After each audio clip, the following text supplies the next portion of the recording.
right, nice. People are gonna enjoy our cold plunge discussion. Are they?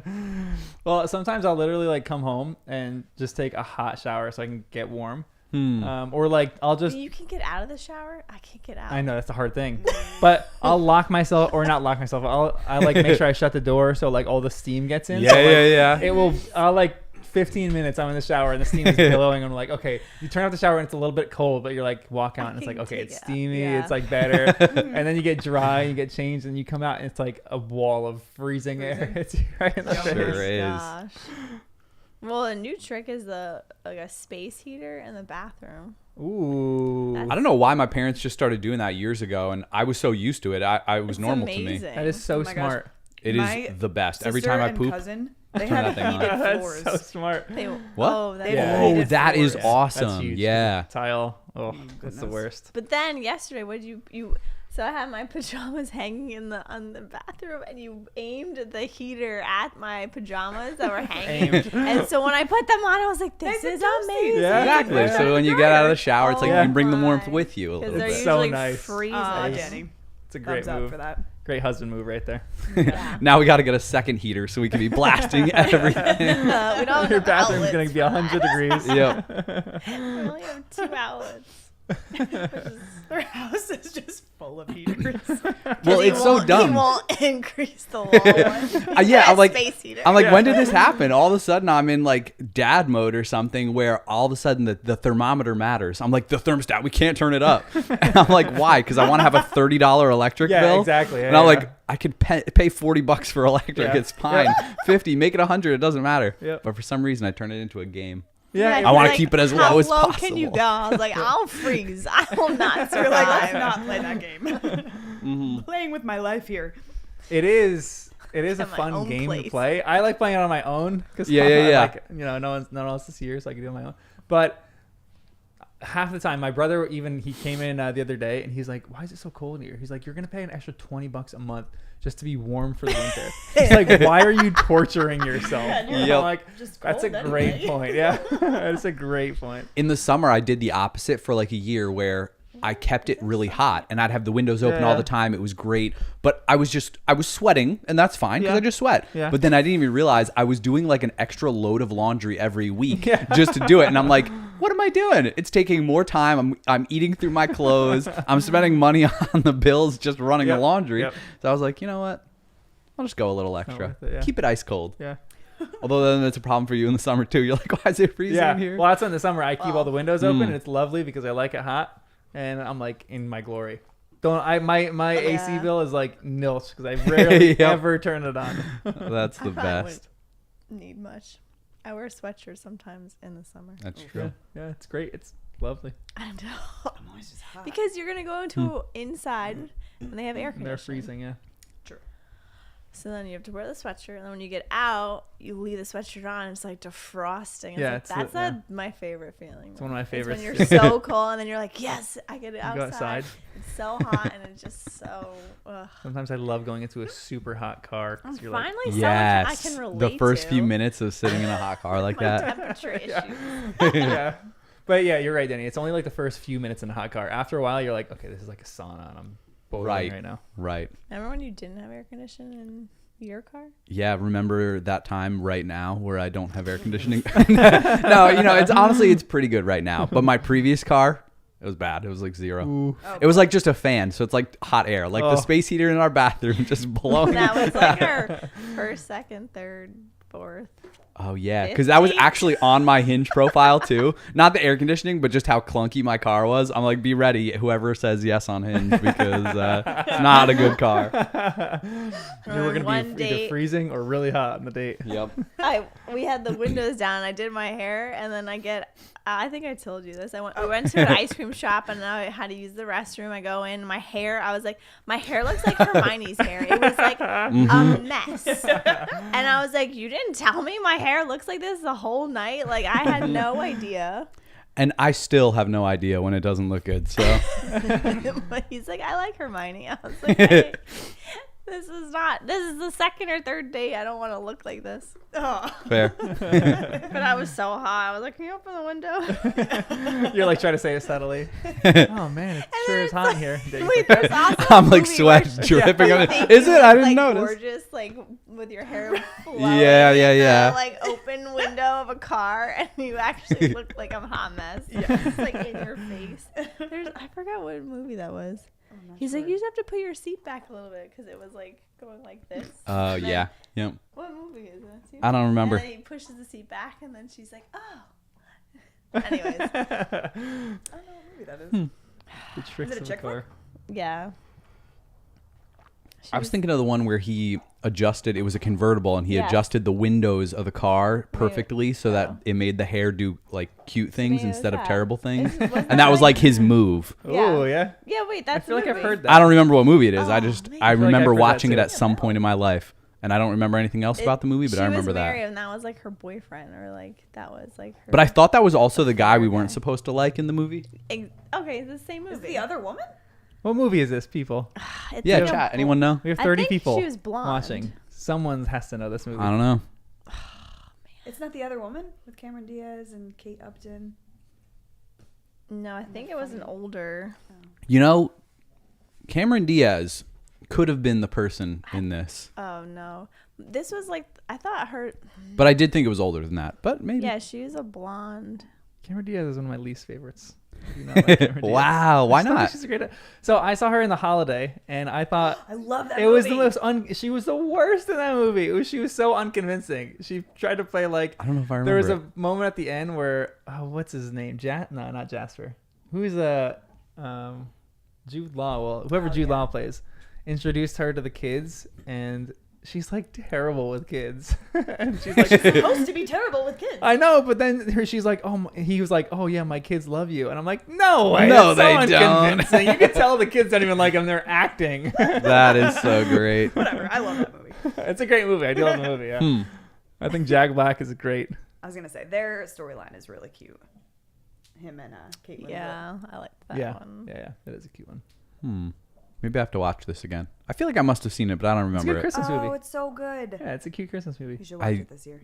Forgot it was a Christmas movie. Maybe Okay. we'll do that at Great movie night. music in the movie too. Really great music. Oh, So I'm a fan. all right, nice. I'm down. First time watch experience. Whoa, with- cool. Everything is related to Christmas this now, guys. Yeah, we first should time actually. Christmas people. All right, you guys ready to talk Potter?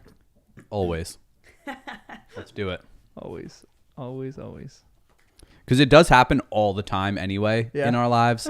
We are constantly referencing it or seeing it out in places we never would expect. Yeah, I am scared because I'm seeing a lot more memes too, and some people are sending me stuff on our Instagram, and they're clear spoilers in it.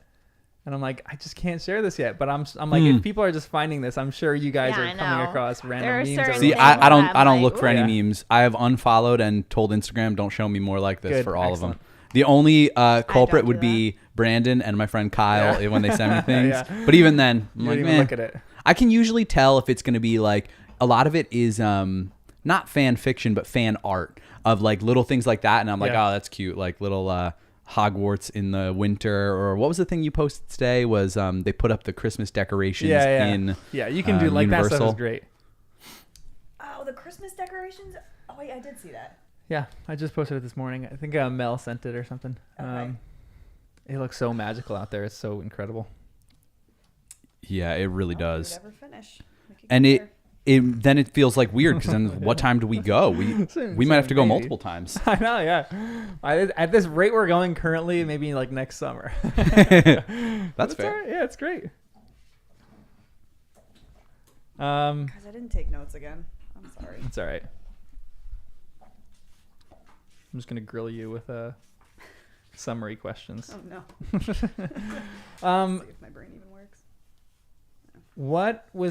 We talked about this when we did the live read, but which death was sadder to you guys? Hedwig's or Moody's? Oh yeah, you did. I think in the moment, Hedwig was, but I said Moody because ultimately Moody's was more sad. Yep. But something about maybe the way it was written, it felt like it happened so fast. Like Hedwig, I feel like we had time to process where Hedwig gets hit and I'm like, wait, oh no, what's going on? And then Hedwig's cage is down at the bottom and Harry's wondering, and then Hedwig falls, and then you see like, I guess Hedwig falling out of sight. And so that was like a more extended traumatizing death. And Moody, it was like a one line, just like, and Moody's gone now. We're like, what? So I think once it set in though, Moody's was sadder, but also fitting in the same way, similar to how Sirius doesn't have that many like people close to him. So when I said that line way back when, where I'm like, oh, it'd be easy for him to die. Same thing for Moody, because he's a warrior. He is. So, you know, when he goes, you're like, well, at least, not that we know of, nobody's like mourning for him. He doesn't have family out there. He doesn't have kids. He's not like, I don't know.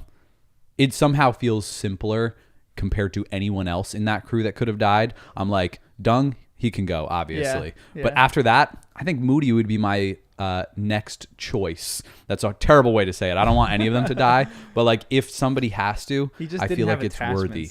Yeah. Like he doesn't seem like he has anyone in his life. So you're like, you know, it's not bad if he died, but that's probably a terrible thing. I know. As far as reading is concerned, you're like, yep. Anybody else in that group would have been devastating. Like literally anybody else. Yep. Maybe Kingsley wouldn't have been because we really don't know. Oh, Kingsley yeah, that's a good much. point. But he was like the only one.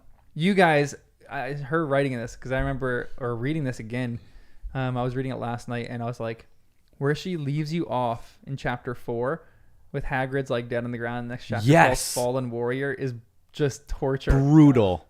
Because you guys were like, if Hagrid's dead, I'm done. I was like, that would be done. Over the line. Also, a fair way to go, defending Harry, and so noble, so legit. For sure. But I was like, that's why it almost made sense. And I was like, no, it cannot be. That would be too soon. Yeah. Oh, man. So I was almost so relieved that I'm like, all right, good. Hagrid's alive. The Fallen Warrior can be anyone else then. Yeah. That was her trick. You're in the vast minority, though, because most people say Hedwig's is a little sadder. Interesting. Moody's. I'm curious, as a first-time watcher versus first-time reader, and all of the stuffed snowy owls and whatever, like how the relationship with people like Sirius or the relationship with Hedwig changes based on your experience. And if you read it slower, I think Hedwig is a character in the books and all, but it feels like maybe more in the movies, Hedwig has become like a symbol of like good, of Harry, so I don't know. Maybe it just felt like Hedwig wasn't as big of a character. I don't know if that makes sense, or maybe it was just not for me, or I didn't connect with Hedwig, or it felt like Harry didn't even have the best relationship with Hedwig. Yeah, Harry was like not the greatest pet owner, as we've talked about. That was to me, that was sadder than Hedwig's death. Was just like Harry's always slinging this thing around and not caring for her, or like the thing comes back with the frog and he rips the frog out of the mouth. Deliver this package, you know? Like, oh goodness. I know. But it is sad because like the combination of the two, you're going back to book 1 where Hagrid bought Hedwig for Harry. And so it's like part of that connection is broken, where Hedwig is almost like a symbol for like your innocence is lost. You're like, you're no longer an innocent child. You are, this is like a serious thing, whatever we're dealing with here. So it is not like the biggest character, but it is a little sad. Jen, was Moody or Hedwig sadder for you? Yeah, Hedwig. Yeah. It's just it's like his pet, even though he didn't treat it well. Yeah, I know. But it was always with him. Yeah. Moody wasn't. And yeah, Hedwig was always like, Hedwig was always Moody. with them. Huh? We didn't really know Moody. We only knew fake Moody. And we kind of liked fake Moody. I know. He was a great teacher. Fake Moody was a great teacher. So. But, Hedwig gotcha. Yeah. But then I think it's bad for them as a whole, as a group. The good versus evil, like their great point. Captain, warrior. Like, what's the plan now? Yeah, right. Who's in charge now? I don't know if Moody was actually in charge, but it felt like he was. He was making plans. I feel like he had the most experience with the worst case scenarios. Yeah, you're right. Yeah. You're right. And so did Dumbledore. Exactly, yeah. And someone even says that. I forgot who says this, but they went after the strongest first, which is Moody, and then that's why they went after Kingsley next, because Kingsley was the next strongest. Wow. So Moody definitely seemed like he was kind of the leader of the Order at that time. He was like making all the wasn't he plans for it. saying- Yeah, the plans, like Yeah. the game plan. Which is funny because when you asked like who he should go with, we're like the rankings of it. Yeah. And We'll then ask we're again. like, isn't Hagrid obvious choice? But obviously no. I know. When you see everyone like splayed out there, Hagrid is low down the list. Yeah. Harry doesn't even want to go with Hagrid all that much. And Hagrid nearly cost them everything. Yeah. He's whipping out the umbrella. I got this Reparo. oh my Like, goodness. Hagrid, no. What are you doing? Have you ever done a successful spell? Goodness, don't do this. No, I guess even with when he turned Dudley into a pig, he gave him the tail. Yeah. He didn't actually work. Yeah. Yep. So have we ever seen Hagrid do a successful spell? Ooh.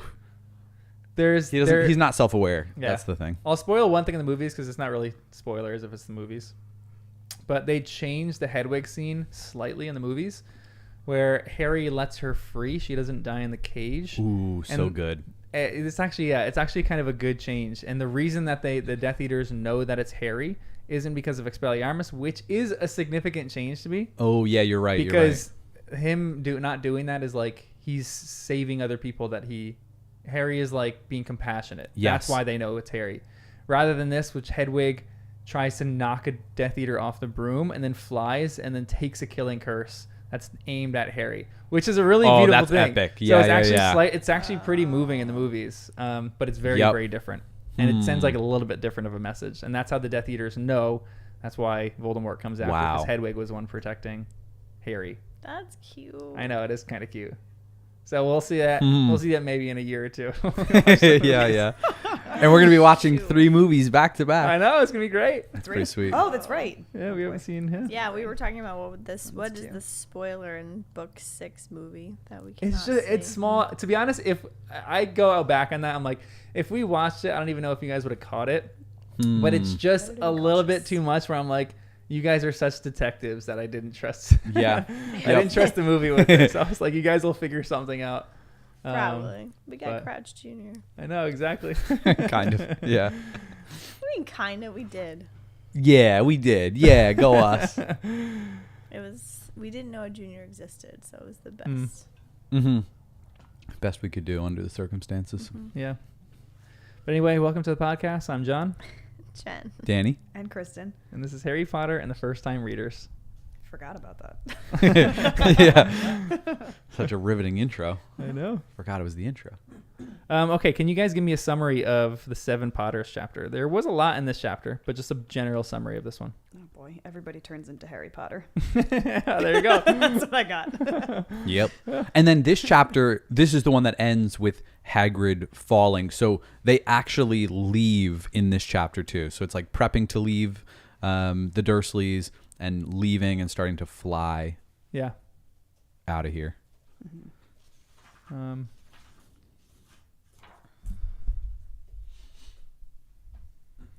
All right, first question, because you guys even Jen had a really good theory on this, and she was pretty much right on this. But when you read the 7 Potters title of this chapter, what did you initially think it was talking about? I was excited about Horcruxes? cousins coming Yeah, in. cousins. Well, when I hear 7, I'm just like, Horcruxes, what's going on? And then I saw Potters, and then I was thinking, how many of his family members are going to come help? Yeah. And then I'm looking at the picture, and I'm like, they must be cousins if they all look like him. And then I think when Jen was saying it, then I was like, 7 of Harry. That makes sense. I thought it was clones. Yeah. But I thought that was cute that everyone gets to become him. So, yeah. Yeah, it really is. Did you know right away, Jen? No, I just assumed it because I'm good. Excellent instincts. It would have really thrown them off if all the Death Eaters wouldn't have been able to get Harry's DNA, actually the blood. So maybe they would have been able to.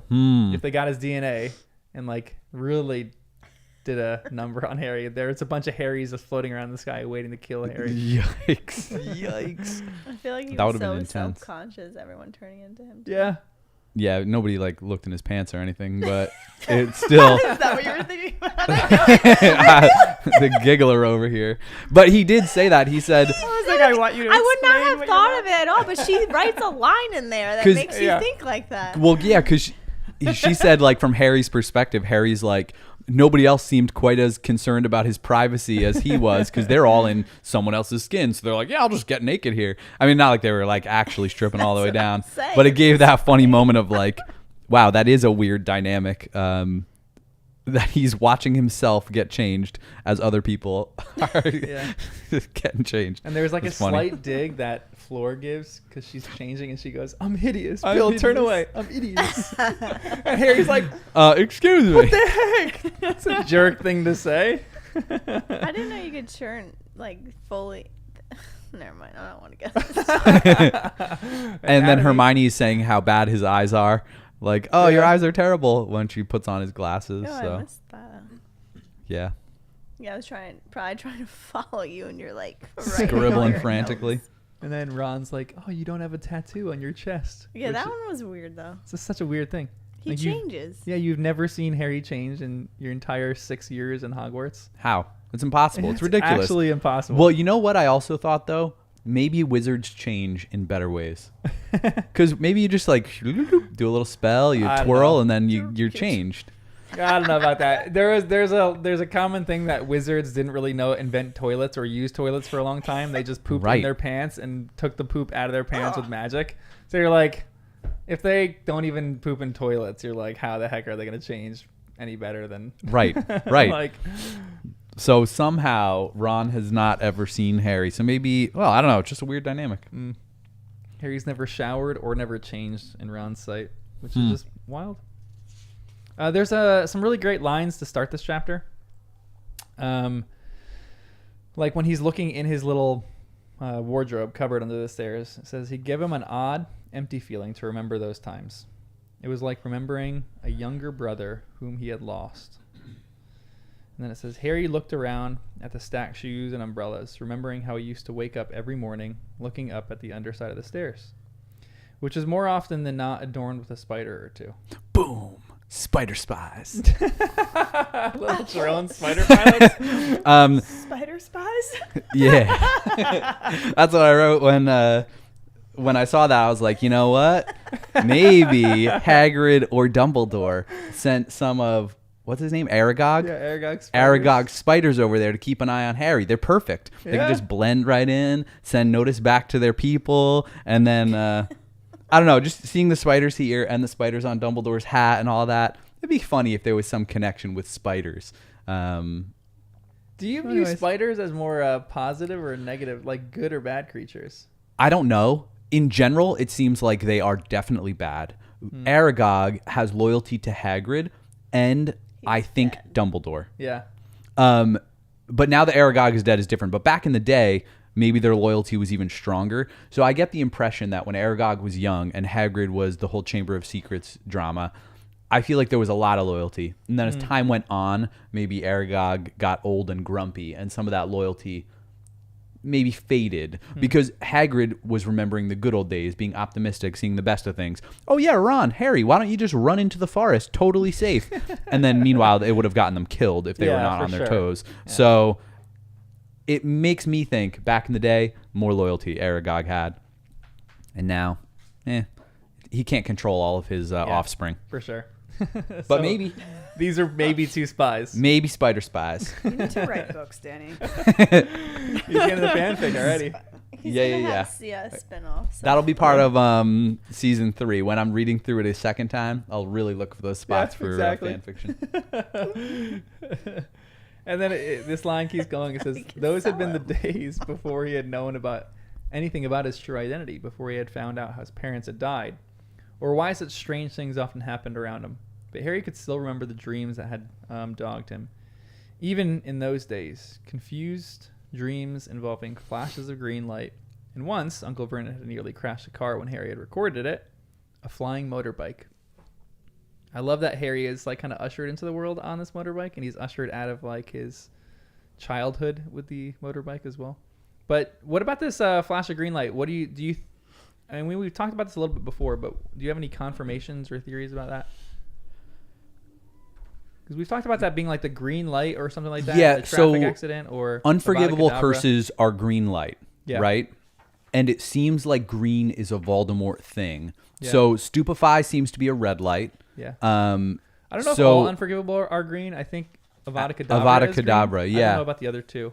The only other thing we know is Harry's green eyes, and green is the color of flu powder movement. So in my mind, this means either a confirmation of Harry when he was very young in the flu network, which would be some kind of conspiracy about like where his parents died and where he died and moving around in there. I don't know why that would mean anything, but some kind of move, do something different, something to change locations to confuse somebody. I don't know.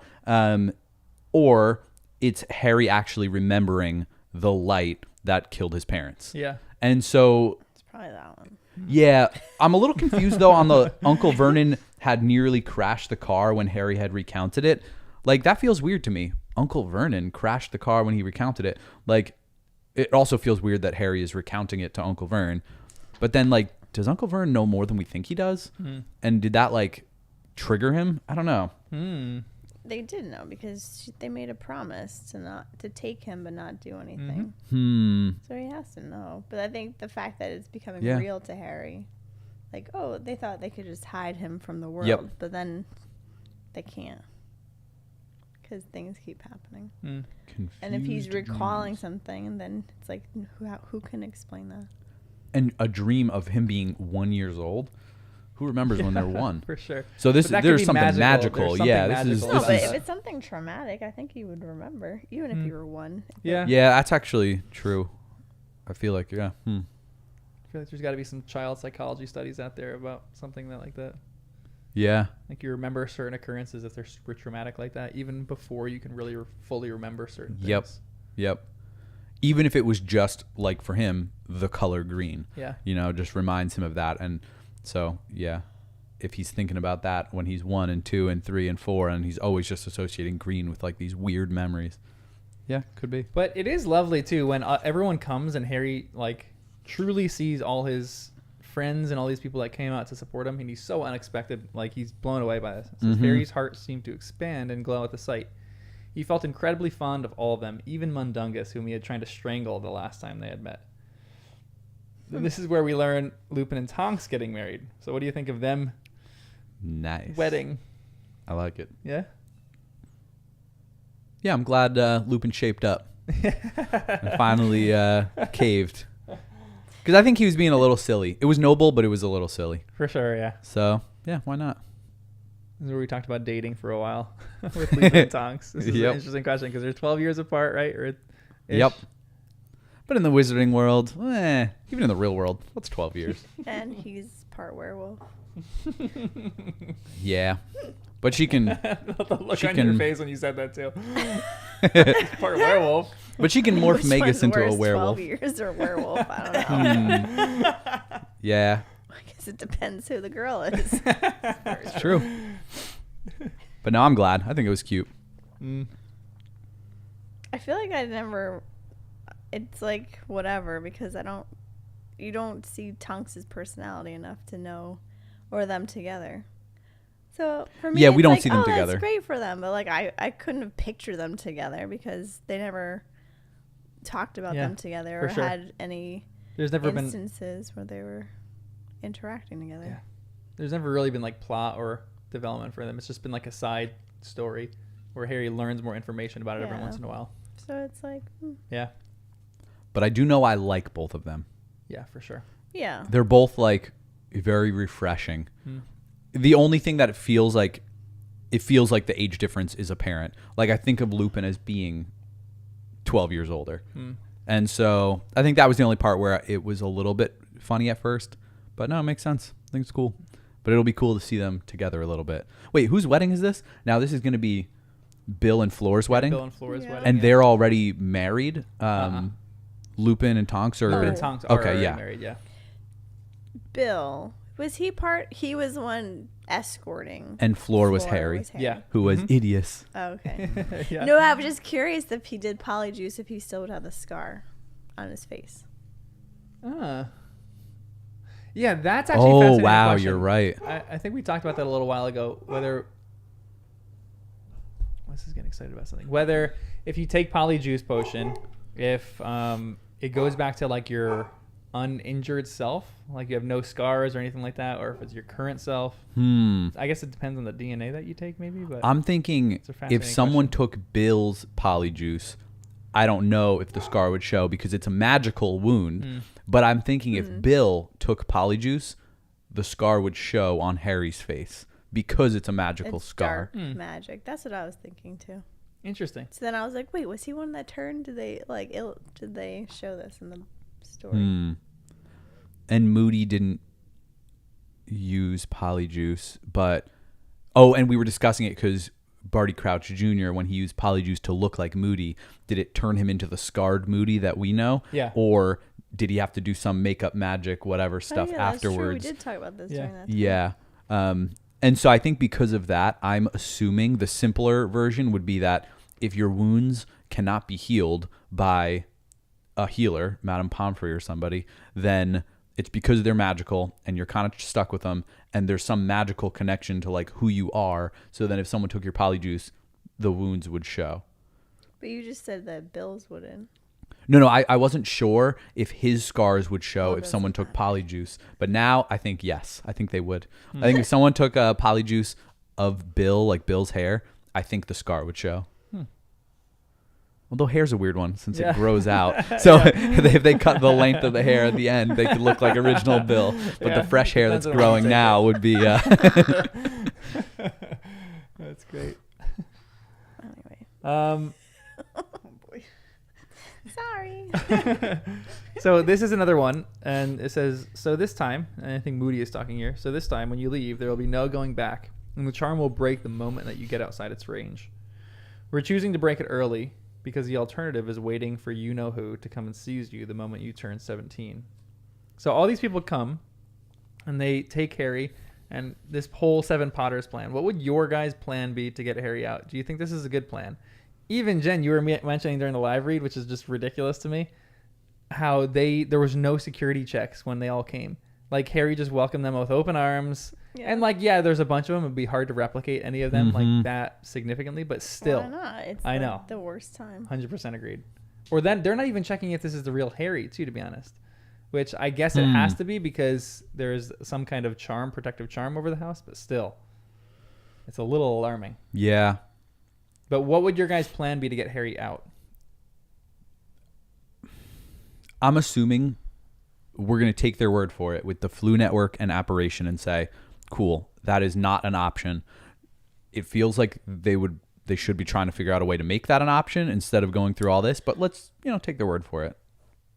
Yeah, I guess, though, it's interesting because I think this would have been the best plan if no one knew. Yeah. So now, if you're asking us if we knew that the Death Eaters were there, what would we have done differently? Yeah. Because I think that was the best way of doing it.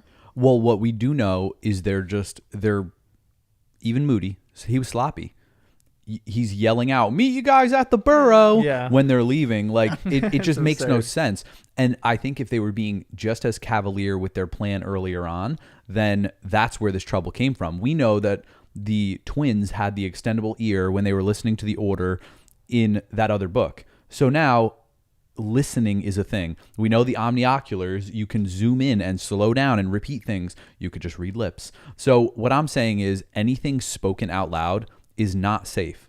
We know that pictures can share things to other pictures, and we know you can be in the Flu Network listening. So are they talking near a fireplace or near a picture or near anything where they're visible from the outside by a window? So in my mind, that was the biggest flaw in the plan. And a good way of avoiding that would be just being more careful with their planning from the beginning. I think having so many people too, it's like then it becomes obvious. Yeah. So many people to follow, and you could just. And that's where I feel like Moody should have had a real backup from the beginning, and it literally would have been safest for Moody to stay with Harry, and then let everyone go out, everyone thinking one thing is the plan, and then he personally does something different that he never even spoke to anyone else. And even the people involved wouldn't know who the real Harry was. Like, even you do musical chairs with the Harrys. All 7 of them go into another room, they switch around, and they come back out to pick a random partner. Like, randomize this so that even the people involved don't know who the real Harry is. And then just, like, let everyone go and have Moody have some way of knowing that he can stick with the real Harry, or truly let it be random so they literally don't know. I I don't know, something to protect from a mole. Because that's what they're afraid of now, a mole. Yeah, but And they didn't know that before, right? but It's they very should suspect it. Lacking of trust in this whole thing for sure.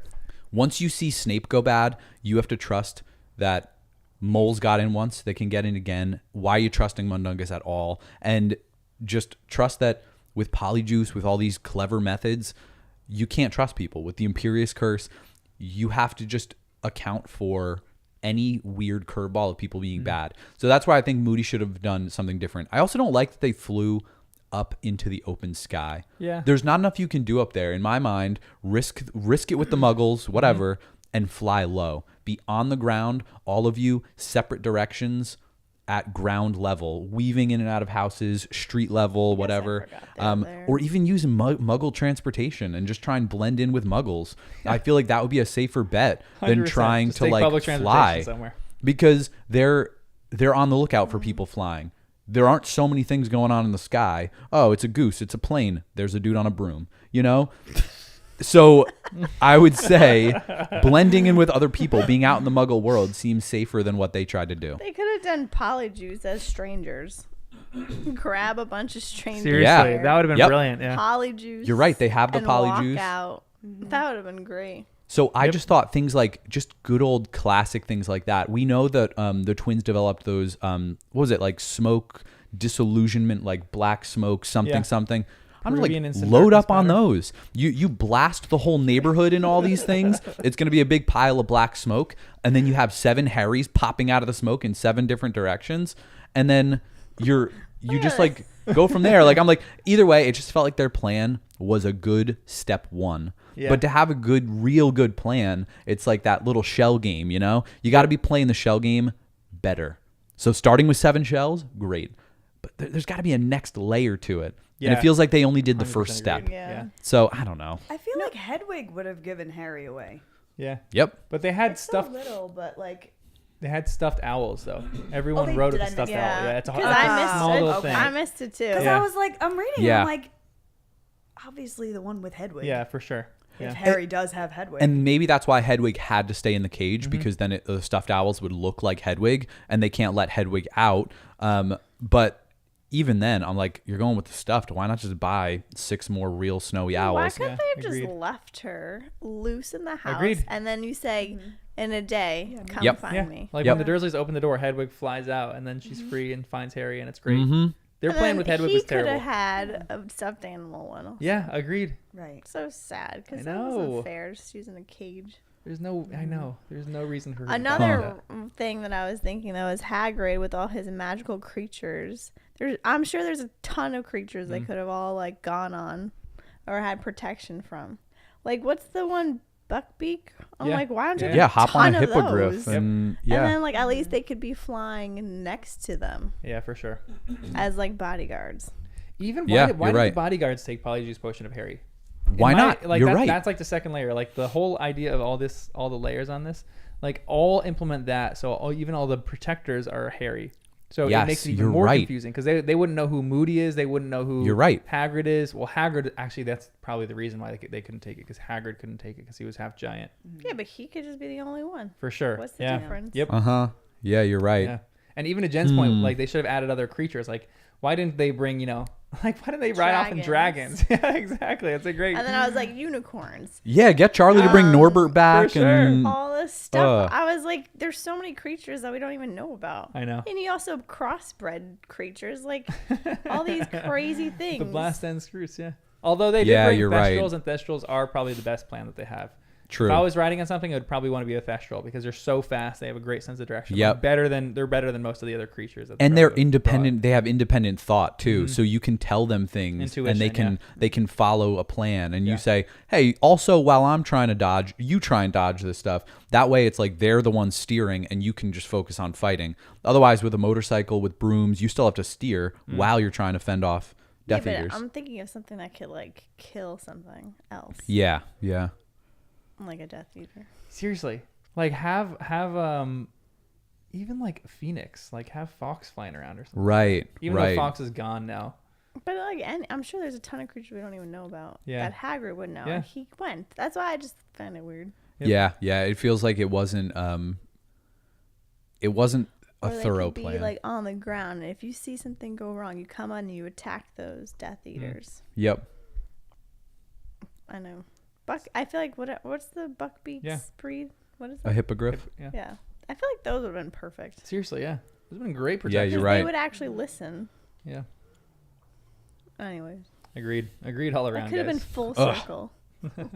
Yeah, just it feels weird. And They you guys did even not- mentioned something during the pod too, or during the live read that like the dung plan was good, but don't include dung in it. First of all, like I oddly trust him to come up with a good shady plan because he knows how to get in and out of Yeah, places. you're So I'm right. like, this maybe is a good plan, but this is the first layer. Then you incorporate Fred and George in it and be like, okay, what can you guys implement? That Yep. was a big mistake. Yep. Like You're right, how though, they're Lisa. brilliant, and then even Mundungus Mhm. or even Kingsley, like this guy's protecting the prime minister, the Muggle prime minister. You're like, this guy probably has some good ideas. What can Yep. he incorporate in it? It's like in book 1 when they incorporated all these teachers' different Yes. plans. They have to do something with that. It has to be layered. But maybe this is why they're not like Dumbledore came up with that idea. Maybe this is like showing that they're a little bit flatter without Dumbledore. Yeah, you're They're, right. Like not quite as in depth without Dumbledore. They're not playing that 3D chess, you know. Exactly. Dumbledore was thinking a lot of steps ahead. They're playing normal chess, not they are wizard's not. chess. Yeah, they're almost playing checkers. It's so basic. No, it was a good thought. It just they didn't anticipate someone betraying them, and they all knew that. Well, actually, not betrayal. They all knew the Death Eaters knew their plan. Yeah. They still don't know how. We don't know how, but yeah. I also wonder Stinks. if they should have timed like 2 at a time.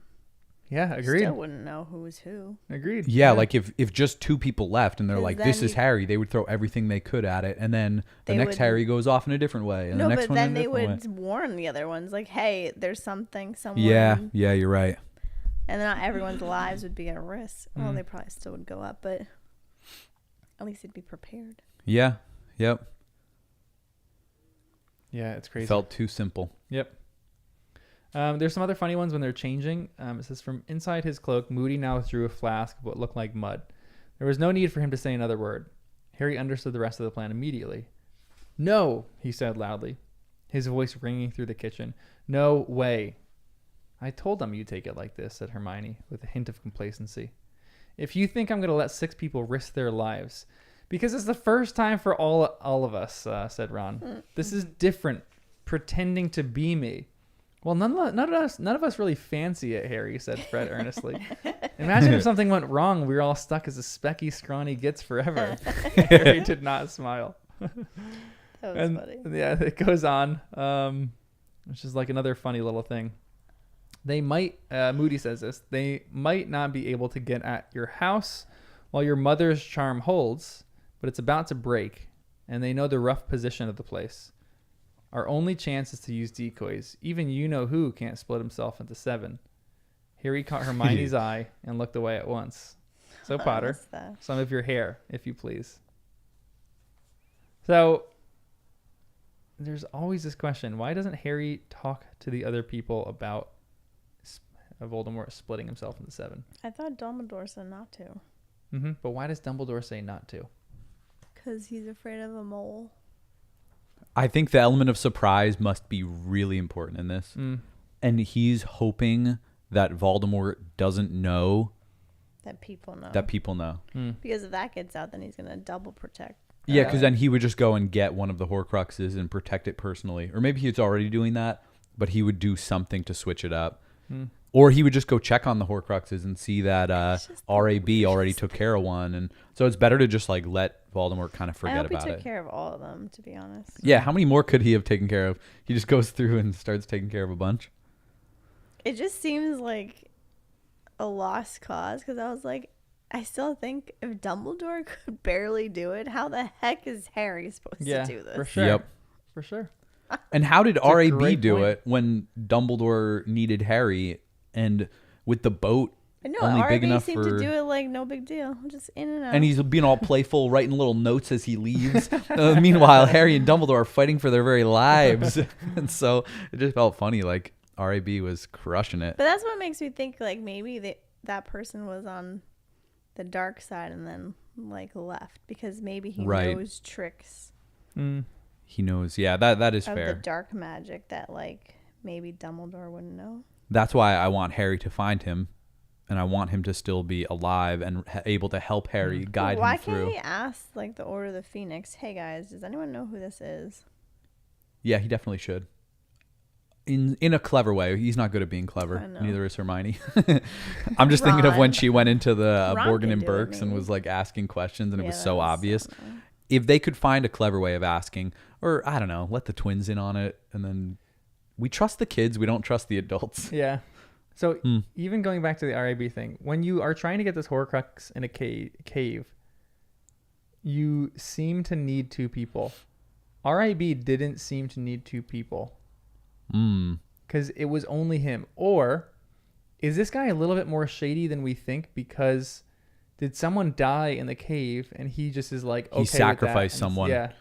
And I feel like that's where you That's why I think sometimes you he's might from the need a dark dark side. vigilante. You know, someone who's willing to do things that Harry isn't. If Harry was willing to kill Stan, he would have gotten away. And if Hagrid died because of that little bit, or anyone else died for that matter, like Harry wanted to save Stan. That's great. But that genuinely could have cost someone their life. Yep.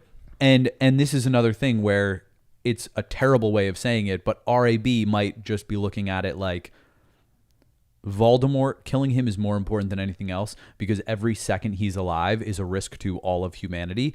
So if one person has to die for this, it's okay. And maybe he imperious For the someone. greater good. The greater good. This is the start of my dark storyline. But it's just what I'm thinking is, what if he gets a Death Eater? And he actually captured someone we would think is evil and brought them in under the what I was Imperious gonna Curse say. to drink the thing. Oh, sorry, Jen. It's better than him capturing some innocent villager and being like, drink this thing and die. If Moving on. if he's truly pure, do you actually think that he brought someone else in and maybe just didn't know the plan and the person accidentally died? Do you think maybe he himself drank the poison just on his own and was able to just muscle his way through it? Like, do you think he had any help? I did not think he had help, I didn't either till right now. but I was thinking he knew a little sneaky workaround. Like, these are riddles that can be solved. Yeah. And Dumbledore, instead of wandering through this riddle maze, he just plowed through the walls, you know? Like, this was the brute force approach in my mind. But I do feel like my instinct was RAB found a better way with a little more finesse to get through. So My he turn? just... It's always your turn. I Just I'm waiting for say, Jen to yeah, say, like, I feel like there was some ancient magic involved. yeah. No, I wasn't actually gonna say that yet. Yeah, okay, nice. No, I was wondering if RAB was actually like a right hand man or a left hand man, where like Snape was obviously close with Voldemort, but I wondered if RAB was as close and he was following along and helping set up this Horcruxes, or was he secretive about this? Because I don't know. I know not all the Death Eaters know about Right. it, but maybe some of them did that were close to him. And maybe they helped set it up too. So maybe he was an insider person that turned on him. And then that Yeah. would explain how he could do things on his own. Yeah. Or he Finally. could also bring someone like a Bellatrix level in and kill them during the thing. That's fair. Man. And be assuming it is Regulus, because that's what we're thinking, that is the best theory. That would make sense because he was a Death Eater and he turned good. So imagine he was good most of that time or the whole time. And like you're saying, Voldemort says, go put this Horcrux here, do this thing. And he's like, yep, sure thing. But he never even puts the Horcrux there. He just puts a little note saying, gotcha. And then he destroys the Horcrux on the side. That'd be And he cool, could have too. done that for multiple Horcruxes. Because he had Malfoy holding on to one of them, Yep. right? So what would it would make sense that he had other people? Yeah. They Yep. didn't know what it was, But but maybe, maybe some smart people knew. Yep. Maybe Regulus did know. I like that theory. Yeah, that is the best theory, I think. We're gonna find out we're Yeah. totally wrong. You guys are way off, but I'm just Way going to let off. you guys go on these theories. McGonagall is Harry's grandmother. Yes, indeed. That was Still so good, possible. man. That was still a great theory. Yeah. Harry's the polyjuice potion. It turns a clear, bright gold when Harry drops his Nice. DNA. That feels good. Yeah. Is there any significance to it? Because there's another thing that happens later in this chapter that I want to talk about. Maybe we'll talk about now. But when Harry, his wand involuntarily pops up and finds Voldemort, it's a gold spell that comes out of it. Pretty intense. What the heck is that? Ancient magic. There it is. Yay! I'm baiting you. Now I'm just baiting you to say For all those playing the drinking game at home, take a drink. Yeah, that was cool. What does the gold mean? We've never really seen gold like that before, right?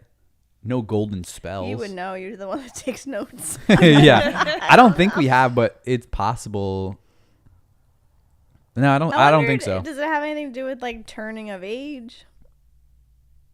For him? I don't think he's quite there yet because they left early. So I think we're still a few days from his birthday. But it's like puberty. He's like changing. Yeah. Changing.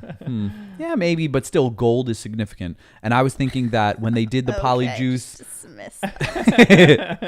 when they did the polyjuice for Crabbe and Goyle, I don't remember. And Hermione was an amateur compared to Moody, I'm sure. But that polyjuice was sludge. It was like mud. It was not pretty, right? And this is gold. It's like a good looking polyjuice. So is that an indication of Harry's character or like the type of person you're going to become? Like if you're becoming someone evil, it's black. If you're becoming someone good, it's gold. Yeah. Well, because they were Crabbe and Goyle, right? Yeah. They were like yeah, gross. exactly. So that's what I'm saying. Like that was maybe a really gross polyjuice. And maybe Hermione didn't know what she was doing. She did end up turning into a cat. I forget all the situation there, but that was the funniest meme that you sent me. I was dying with Beauty and the Beast and Belle, and all of a sudden it's Hermione as a cat. Is that cat from Harry? That was so funny. It's their child. yep, But when I first glanced, I was like, "What is this?" I was like, "Oh my god!" that's funny. But yeah, I even love the line where Hermione goes, "Harry, you look much more tasty than Crabbe and Goyle," or she says something like that. And Ron gives like a scowling look at Hermione. It's so funny. I do love in the midst of how serious this is, that there's so many good little light moments of like Fred and George cracking jokes, of even like Fleur saying, "Oh, I'm hideous, Bill, turn away." You're like laughing at certain parts that happen. But then it's just so intense for certain things. She's so good at just changing the tune. Out of all the people who are guarding, who would you want as your guard? Out of these 7 people. So we have Hagrid, we have Bill, Mr. Weasley, Tonks, Moody and Kingsley. Lupin, Moody, and Kingsley. Right? Yeah. That's 8. I did 8. Hold on. Tonks, Lupin, Hagrid, Bill. No. Yeah, Bill. Yeah, Tonks, Lupin, Hagrid, Bill, Mr. Moody, Weasley, Mr. Weasley, Moody, Kingsley. and Hagrid. Kingsley. Oh, you said Hagrid. Yeah. And so That's it. both of the twins were Harry's, Yeah. not guards. Because I feel like the twins would be pretty good. I know, seriously. They're scrappy, Yeah. but they don't know as much as Moody or Kingsley. Yeah, for sure. I like those. So it'd be two. hard to pass on Moody or Kingsley. And that's what the Death Eaters went after. But if I was Harry, I feel like I'd want to workshop the plan. I feel like hearing the plan would still not give me the warm fuzzies. It didn't make me feel that comfortable in general. But what was the original plan? Because remember when they were like, "Oh, it's not happening as original," and no one questioned it, and then they said Moody's coming later than this time. Remember that? And I said, "Why is anyone questioning who those people? I forget who they were that were taking his uncle name." Yeah, Daedalus and Hestia. They just showed up. They're like, the plan changed. Yeah. But what was that plan? To just drive them outside of the boundary, like even outside of Surrey a little bit, and for them to just disapparate into a safe house. That's literally all you know about their plan. But it is weird that nothing was really confirmed. It's just 2 random people that Harry has really never seen before. Stupid car. Then they could have had a car, put a charm on it, all get in the car, and they drive off. Well, that's kind of what they did. There might not have been a charm on it, but they drove off to a certain spot, and then they just operated to the safe house. But like, Harry could have hopped in the trunk and Yeah, just seriously, like, yeah. don't even tell the Dursleys and just That's throw so him in there dumb. secretly I and didn't then realize that Yeah. was a plan. Because and yeah, I don't know. It's just you so even funny. have that. You remember when at the Ministry of Magic when they go, or not at the Ministry, at the Quidditch World Cup where they go into the tent and the tent like Yes, is this right. massive thing. They could do that with something smaller like a suitcase. Put Harry, like, let him walk into the suitcase But where it's this then- big open room. Like, Wow, he has yeah. tons of space. Put it in the trunk of a car, and then let it drive off. You know, Yep. all the way into the countryside of This Great would be Britain, and then he just ridiculous. disapparates to the Burrow. Mm-hmm. To me, that's like the easiest plan. And I feel like blending in But then who changed like that the would be plan? better. Because then I feel like whoever changed the plan was the one that was the mole. Yeah, if there was a mole. It was Dung's plan. That's what they were saying. Dung came up with a plan. Mundungus, Yeah, Dung Fletch. which is also the one that got away. Yep. But Harry's very adamant about this, and we'll talk about this in the next chapter, but he is adamant that no one gave it up willingly, that he thinks someone did it accidentally. 'Cause Yeah. everyone's pointing the finger, and everyone's like starting to look Oh, at Hagrid because Hagrid. Hagrid's real. I feel like he said that to defend Hagrid though, Yeah. not because he necessarily because he hates Dung. Yeah, it's true. So I feel like it was more of just not, and he doesn't want everyone to fall apart. Yeah. Because that's what the Death Eaters and Voldemort would want. So I get it, but it is weird. But in this magical but world, also, I don't know. Like, I don't know. Maybe there wasn't a mole because the two guys that are Voldemort and Snape can read anyone's mind. Yeah. So Yeah. could they be so good that they could read someone's mind So- sneakily, Yeah. or when they're sleeping, or like some other thing like that? Yeah. Hard to say. Anyway, Who would be the easiest to read their mind? That's actually another interesting one. I feel like everyone's. Yeah. No one knows occlumency Yeah. out of that group. Yep. Dumbledore was barely good at it, right? To teach, he said Snape was. Well, I don't know. So Dumbledore says he would actually be good at it, but he didn't want to train Harry at that moment because he knew too much information, and he didn't want like the connection that Voldemort had to be able to Yeah. figure something out that Dumbledore has. Yeah. He didn't want to like have I a still closer can't believe relationship. Snape helped with things. I know, it's absurd. But even like this is an unforgivable part. You're like, because it's funny when you guys, I think you mentioned 2 podcasts ago or last podcast, you're like, I still hope that Snape is like good, you know? But there's moments in that just like further confirm how evil he is. He's putting a killing curse on one of the twins, or the Sectum Semper one. Yep. to slice Which is him in even midair. crazier. Yeah. Yep. It's like, I'm not trying to kill you with magic. Yep. I'm trying to kill you the old muggle way. Exactly. Yep. Slicing you in half. It's nuts. It's absurd that he does And to be that close to the head, I mean, good thing he was paying attention. But that kind of spell seems so violent. It's like sending like a That's the one that razor he blade did at somebody. to- Yeah. Malfoy. Yeah. Oh, Harry. Yeah. You're Yeah, Harry right. did the Malfoy. I don't think he realized the power of it then. Mm-hmm. I hope he wouldn't have done it if he realized. But But I also like you could just make up your own spells. Yeah, I don't know how spell creation works. That's a really fascinating Because- discussion. Yeah. Yeah. There's probably some way that you can make it work, but this spell is like, it's not even just razor blades. It's like swords come and like slash you Yeah. across the body. So there must have been some kind of creation, and that's how you know Snape is even so weird, is that he's thinking of different ways to torture people through this. Like he's like inventing this spell that it's like swords come and like literally cut you, and you're But like, then okay, this he guy, also has the antidote to it yeah, for sure. because he knows how to heal dark Yep, magic. for So sure. Snape could probably put the ear back on George. Ooh, wow, that's a great question. Fascinating. Hmm. You probably could. very servant of the high priest, you know. Yeah. Put the ear back on, you know. Oh, got it. I was like, I don't know where that's from. I feel like he must have been sitting experimenting with all random words in, I'm just assuming Latin or something, and trying to find spells. That's true. He had no friends, so that makes sense. Like he Yeah. just was with his books. And to me, maybe that would be the kind of thing that would be highly controlled in the wizarding world. why he doesn't Like even bathe either. the Latin or whatever else. It's like these are the fundamentals of spells. So that might be protected by the ministry or whoever else. But Snape somehow was able to get his hands on some hidden gems and then start experimenting with word combos. Ugh. It's definitely more than just like you say a Latin word, because then, you know. and you maybe have to line up the feelings that you have and the emotion and certain wand movements. I feel like the wand movement isn't something that comes up in the book very much, but it's on the Hogwarts Legacy. It's all over the place. You have yeah, to exactly. your Like spells by that. in the video game or in the app for what was that thing where we did the house test? Wand movement seems to matter, even though it hasn't been referenced in the book yet. But that would make sense if that was a part of it. Agreed. Yeah, that makes sense. Who would just quick? Who would you guys want to guard you though? Out of the 7 people here, did you say your answer? Yeah, Mad-Eye Moody or Kingsley. Yeah. Danny didn't say. Yeah, those 2 are my top choice. I'd love to experiment with other people, but in the actual moment, if I feared for my life, I couldn't see myself picking anyone else. It would have to be one of them. Same. Yeah. Yeah, other people would be good for different reasons. I'd be too distracted with the Tonks, so I couldn't go with Tonks.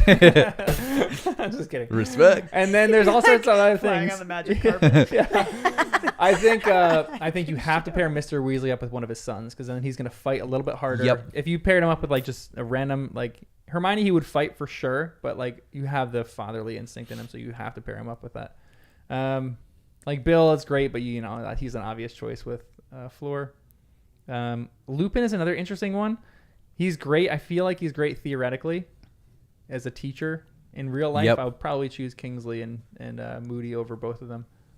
Or what if all the Harrys switched it up randomly and came back, and every person thought they were with the real Harry, so they're all fighting for Harry in the moment. I'm not sure if that would actually make sense. But again, keeping the randomness so that even the people don't know which one is Harry. For sure. Then let Hedwig go and call it a day. But there is a thing, too, where I think they're fighting for something. Because, yes, they care about Harry and they want to protect Harry. But the people that they're fighting for currently that they're with, they care about. Like, Mr. Even Weasley more. cares probably a little bit more you're right. about Fred and George than he does about Harry. Even though he really, truly cares. There's got to be some like level, your own son. You're right. Same thing. Bill probably, he'd fight for Harry 100%. But he doesn't know Harry that well, but not as much as Fleur. Yeah, you're right. You're right. Girl. So that's where you're going to get top performance out of everyone. Yeah. Exactly. I'm thinking of Ocean's 12. Spoiler alert. Mute it if anyone's not. Where they're trying to move that egg, the really fancy egg. It's worth millions and millions or whatever it was. And then they had this whole elaborate thing where the museum was moving the egg, and they kind of assume that it was they're doing a full front attack on this whole museum, and then they find out that it was actually being brought on a subway by a normal dude in a backpack as the distraction because all of the chaos. And I feel like that's what they should have done here, where during all of this, Harry could have already been in the trunk with the Dursleys, or better yet, just polyjuice as a muggle, just walking down the street like an innocent person. That would have been great. I know. Hopping on a bus, not the night bus, just a normal bus, and taking muggle transport, I feel like would have been better than anything else. And Harry would know well, I was just thinking because some of them like don't understand the muggle world. But Harry does. And so would Hermione. The two of them could have went together. Yeah, agreed. Seriously, I can picture Harry just riding a horse through the countryside, you know? Going to the burrow. Bare naked.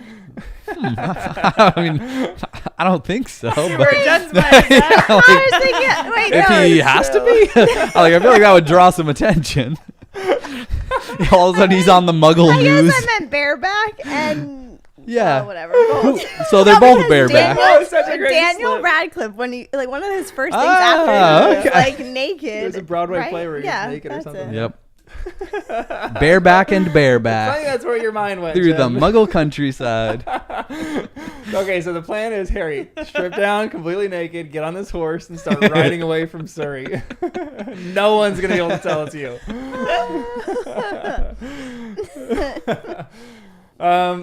Nice plan. I can't. So funny.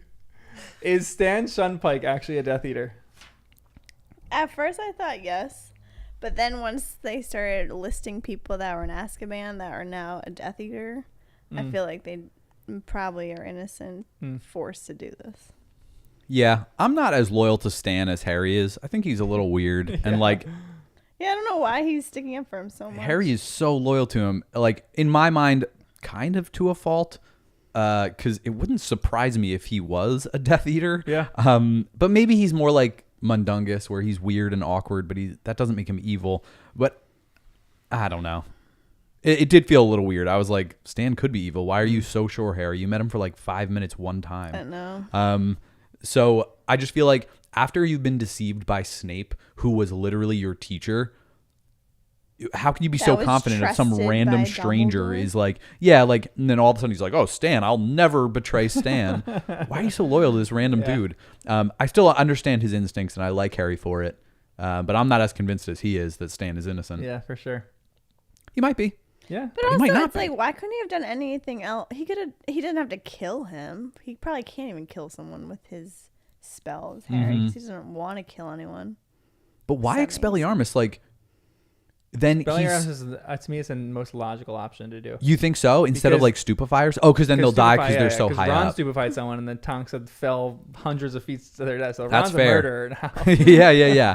And if Harry stupefies someone, like that's the thing. Like the Lupin is saying, like we're in war. You have to like take risks. You have to stupefy people, even if you think they're gonna die. Like that. This is the way forward. And Harry just wants to disarm him, so his wand is out. If he doesn't have his wand and he's flying on a broomstick, he can't really do anything. Yeah. So I'm just thinking, but they're with other Death Eaters, and then some other Death Eater who does have his wand, Accio wand, gets the wand, tosses his wand back, and then like it doesn't do enough. That's a great point. Like then I'm just thinking, at least if you stupefy, you're forcing the Death Eaters to decide between saving this person or letting them fall, and either way, you're then down 1 or 2 Death Eaters that are chasing you. This is why we love Harry, because he doesn't. He knows that they're not going to make a choice, or that he knows that the choice that they would probably make as Death Eaters would be to not follow that person down and save them. That they're supposed to pursue Harry, and Harry's so like compassionate, even to people he doesn't. He thinks gold. You're so evil. golden. Yeah, he's pretty golden. Yeah, golden heart, and maybe that's why his polyjuice is so pure, and maybe that's why his wand fights hard for him. Yeah. Even though that is weird. Maybe that's why he could ride bare naked on a horse. And no one would find him. Yeah, no one would find him. He's gold. Or chase him. This is the scene that it was literally. I love that so much. That was so funny. Are you picturing it? Because I'm just picturing him in his first out of Harry Potter. He's like, I'm just gonna be naked. I can't picture it. This is the line that we get when Harry says Expelliarmus. Free flying. Yep. Sorry. Yep. This is the line we get when he says Expelliarmus. Harry felt the bike drop a little. Though the lights down on the ground still seem remote as stars. Then the scar on his forehead burned like a fire. As a Death Eater appeared on either side of the bike, 2 killing curses missed Harry by millimeters, cast from behind. And then Harry saw him. Voldemort was flying like smoke on the wind, without a broomstick or thestral to hold him. His snake-like face gleaming out of the blackness, his white fingers raising his wand again. How terrifying is that scene? Disgusting. Oh my gosh. He's actually able to fly now. And even some of them mention it later. But then he's about to cast a killing curse, and Harry thinks this. It says, it was over. He could not see or hear where Voldemort was. He glimpsed another Death Eater swooping out of the way and heard Avada as the pain from Harry's scar forced his eyes shut. His wand acted of its own accord. He felt it drag his hand around like some great magnet, saw a spurt of golden fire through his half-closed eyelids, heard a crack and a scream of fury. The remaining Death Eater yelled. Voldemort screamed, "No!" Somehow, Harry found his nose inches from the dragonfire button. He punched it with his wand-free hand, and his bike shot more flames into the air, hurling straight toward the ground. So, again, I asked before, but what happened here? There's a golden spell, so let's say it's ancient magic. But how is Harry's wand acting of its own accord when it's not even the correct wand that Voldemort's using? He's using Lucius's wand. I feel like this is about... It's no longer about Priori and Cantatum. It's about Harry and Harry's wand, or even Fawkes maybe. This gold, this... I don't know. Could it be that, since his... I know it's early for, the change, but the charm... Could it be, whatever the charm is on the house protecting him is now transferring to his wand because he's an adult? Huh. Interesting. Like his mother's love. They keep saying, your mom died and like the love curse. So could it transform as he ages? To like look a little different as he gets older. It could. Because it's something beyond Harry, right? So it has to be something from his mom, something Dumbledore set up, something that happens when Fawkes was doing the lament. You know, it has to be something more. And then the golden thing could be about the purity of Harry's heart, or like the wand has an instinct for the greater good. Or is it like, you know how the wand picks you? So like maybe they knew, like maybe when you have your perfect match of a wand, it does what needs to be done. Yeah, and it like knows what needs to be done. Yeah, I think They're soulmates. the fact that it like moved his arm and like it feels just weird. Like he wasn't controlling the wand was controlling him. So they can choose their master. And then they can choose to do spells too, maybe. Or maybe it's in like times of trouble. Yeah. It takes over. I mean, it seems like it, but we've did never this seen it before. Yeah, that's why I'm like with the charm. Maybe it's what something changed? with it like transforming. Mm-hmm. Or Dumbledore's in the wand. Dumbledore's in the wand. Spirit. His spirit is in the wand. Dumbledore He can do froze things from the him, spirit realm. So maybe he added something to his wand. Did Dumbledore do something during the time when he froze Harry on top of the astronomy tower? It's an interesting What question. could you do to a wand? A spell that makes the wand do Fight crazy for things. itself. So here's maybe another question. If wands aren't seeming to work against Harry, how is Voldemort going to kill Harry? Is there maybe this, like, what is his plan to kill Harry? He's going to do it with his bare hands? Voldemort doesn't seem like he would do something. Like, Snape maybe would do it. Ollivander, right? Yeah, for sure. So, something. is there something with Ollivander? Is Ollivander going to give him, like, the wand to beat all wands, you know? Like, I feel like, well, maybe. Could there be a wand that's that much better than other wands? It seems like Harry's is now the best wand ever. Yeah, for sure. If it's beaten Voldemort multiple times, it's starting to feel pretty confident in itself. Like, what? That's an interesting thing, too. One of my friends who was reading this, after he finished, like, book 2 or 3, he's like, the thing I'm interested in most is wands and wand lore. And especially when he got to this section, I remember him talking about, like, there has to be something that Ollivander knows. But what is this thing? Why does he have Ollivander there? Is Voldemort's knowledge of wands just obviously not as good as Ollivander? But what is going on here? Why is he keeping Ollivander Yeah, captive? you're right. That is very specific. So Voldemort knows it's a wand issue. Voldemort is experienced enough to say, yeah, he saw the wands fighting each other, but the fact that he is attributing it to the wand, not Harry. So it's not like, oh, Dumbledore did this thing to help Harry, or Harry is so pure of heart that he can fight me. He's like, no, it's the wand. There is a wand thing that is causing trouble. Or maybe Voldemort has so many prisoners that Ollivander's just one of the many, and he's like, well, I might as well ask everybody a few questions. But yeah, I don't know. He's like, what could Ollivander know? What could be powerful about this wand? The champion wand, the featherweight champion of the world. Like, let's even, like, this might sound like an absurd question, but what's like a wand ranking? Because Danny, you mentioned Harry's wand is probably the best in the world, but out of like the ones that we know, like, is Voldemort's wand just lesser on the totem pole? Are wands, we know that wands choose a wizard, and that's like a really interesting idea, but there have to be certain wands that are more powerful than others. Like, where does Dumbledore's wand rank? Where does Voldemort's wand rank? Where does Harry's wand? Where is Moody's? Dumbledore's wand? They probably buried it with him. I'm not sure, to be honest, but if it is like what you're saying it is, shouldn't someone take it? yeah, that's actually a great question.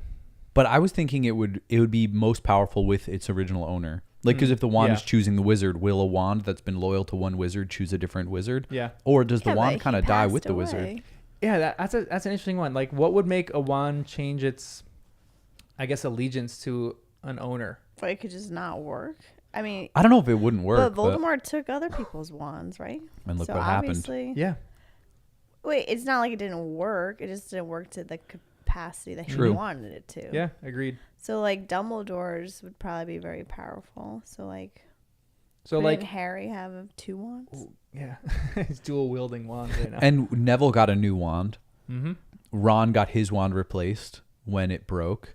So we've seen a lot of people change wands, but I'm still thinking the longer you use a wand, the better it gets. Or it's like going to the gym, like you get stronger. So the wand is getting all this all this workout all the time. And Harry's like, There's a montage of the wand working out in the gym yeah, hitting with the rocky gym. music. Yeah. So I'm just thinking if the wand, I'm imagining the bond between wand and user strengthens, and the wand itself becomes more powerful as it's doing things, gaining experience. So, and there's something Then about why this would- too, where like, if a wand is just handed over, like I think this happens with Ron. When a wand is just handed over to him and given to him, it doesn't respond exactly that well.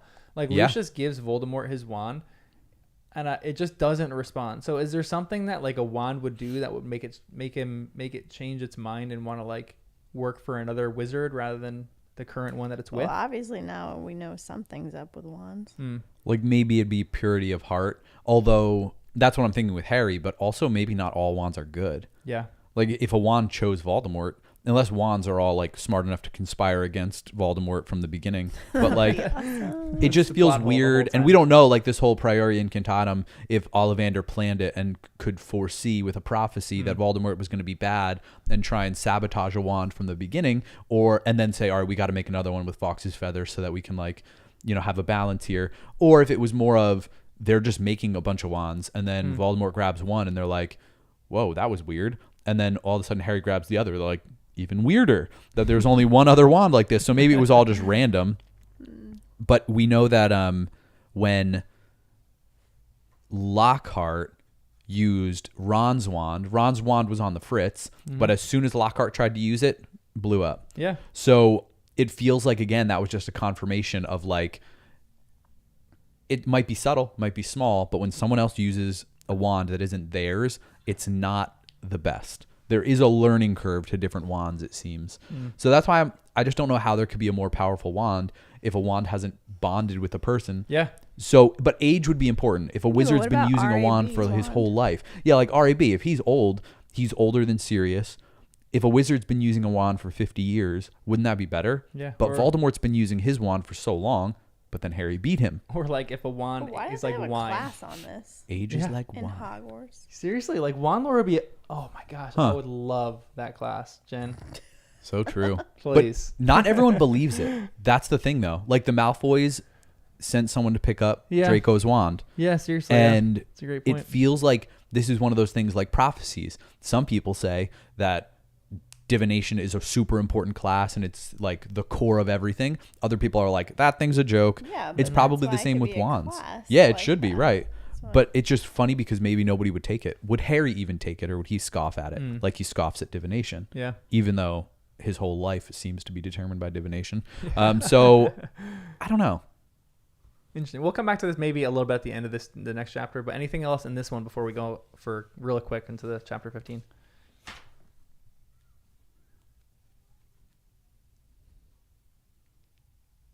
We're all looking No. at Danny.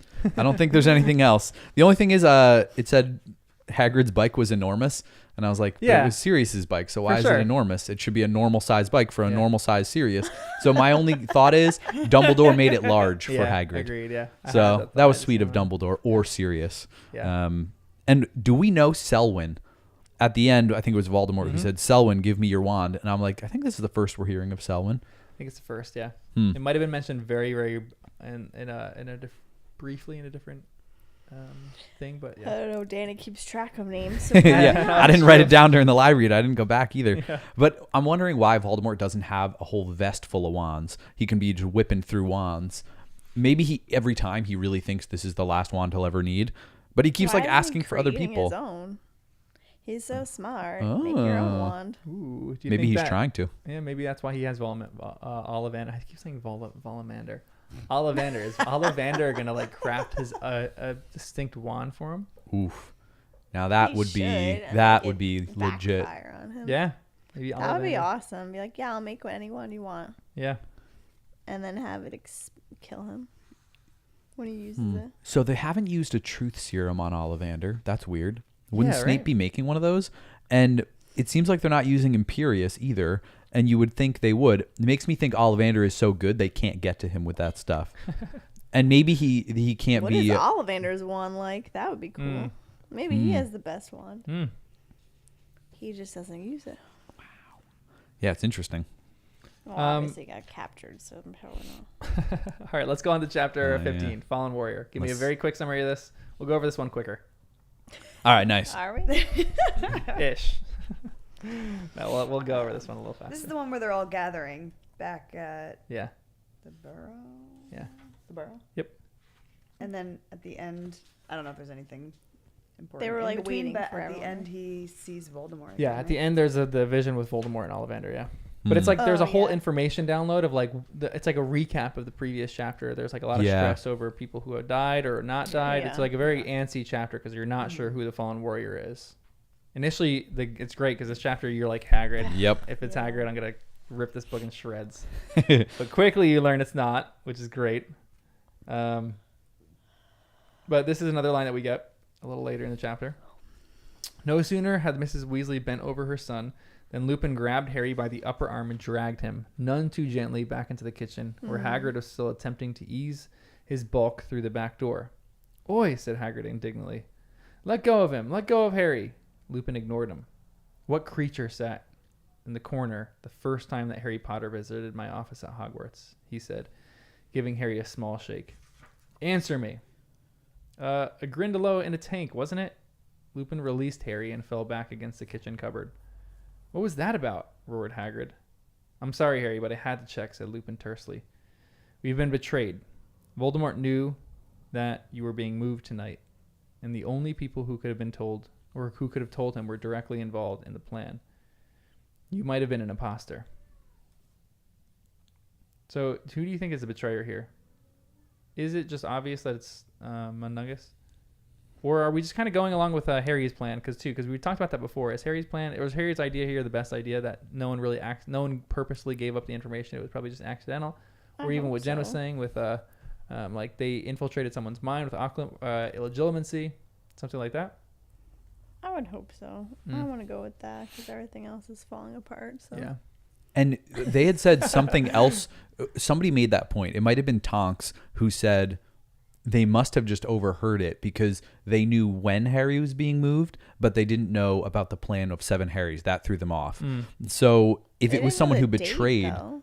yeah, they knew the date, it seems. Or that's what Tonks said. So we don't know for sure. But I'm going to believe that. That made the most sense to me of they overheard part of the plan somehow or got that information not because somebody betrayed them, but just because they're very clever or good at it or, sneaky stuff.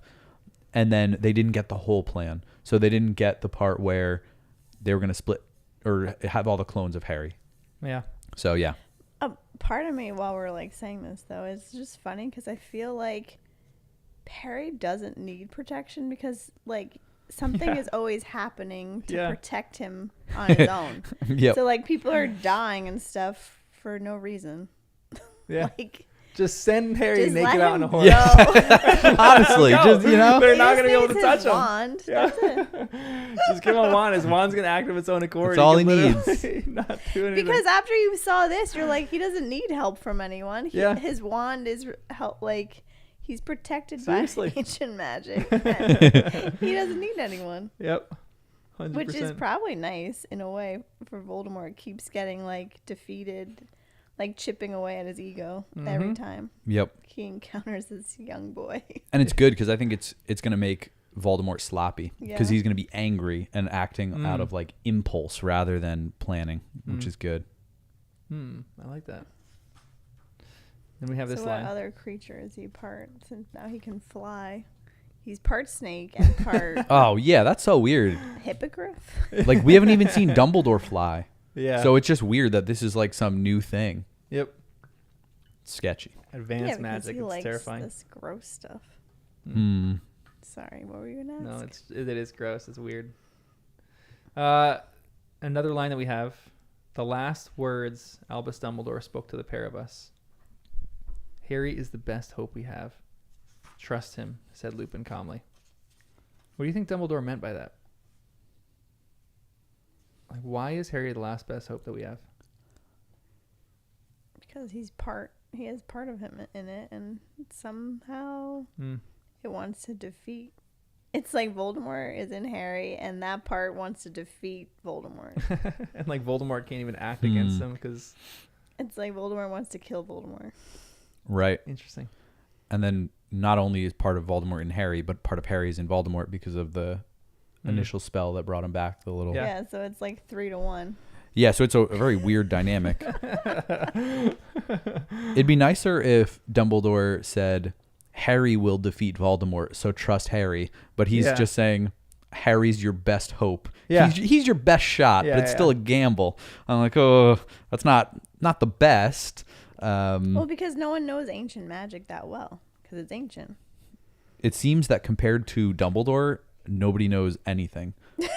Like these guys, they all feel like chumps compared to Dumbledore. They honestly do. Even Moody, even Kingsley, they're great, but they're like so little kids in comparison. What the heck's gonna happen? They're still thinking so like basic. I need to find RAB because I feel like he knows what's going on. Yeah, seriously, yeah. And they got to find some good old wizards, you know, like the people that were administering the tests for the OWLs, like those types of wizards. Ollivander, like people like that. I'm like, where's the old generation? You think they're gonna try to save like Moody Ollivander? is somewhat old. Yeah, Moody is. It seems. Yeah, he was. Oof. Rest in peace. Sorry. Poor Moody. No, but you're right. The only words Chris has said but you're right. Are shots at Moody. John, correction. He's dead.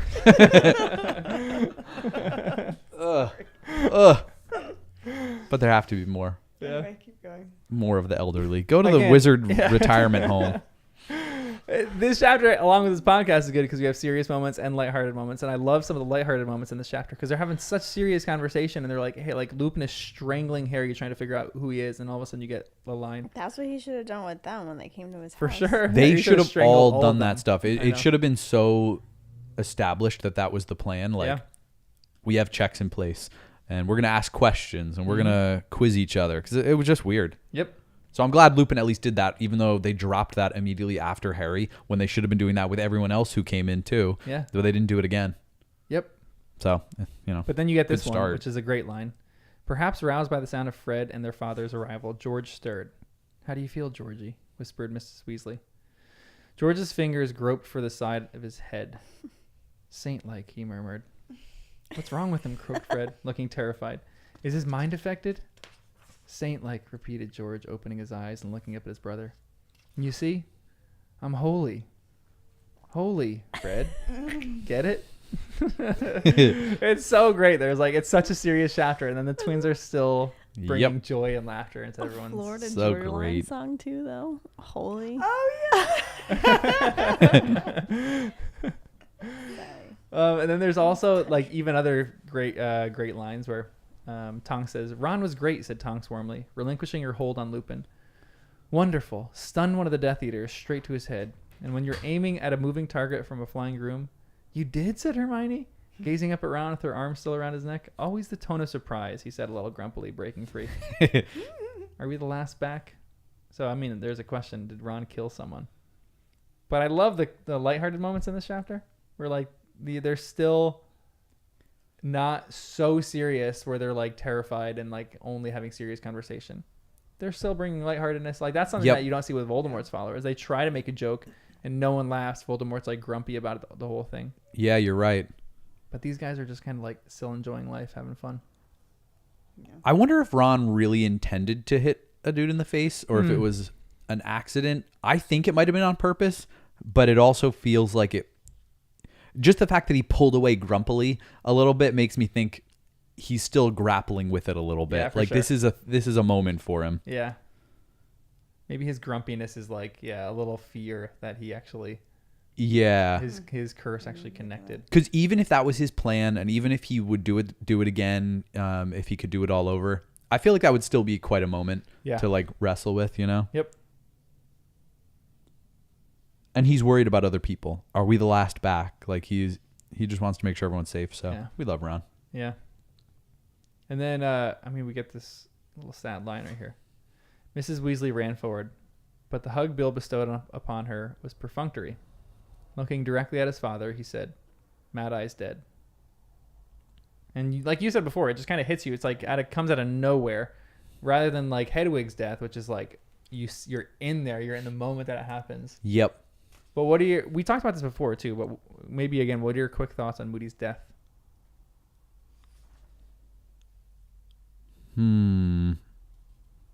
Like,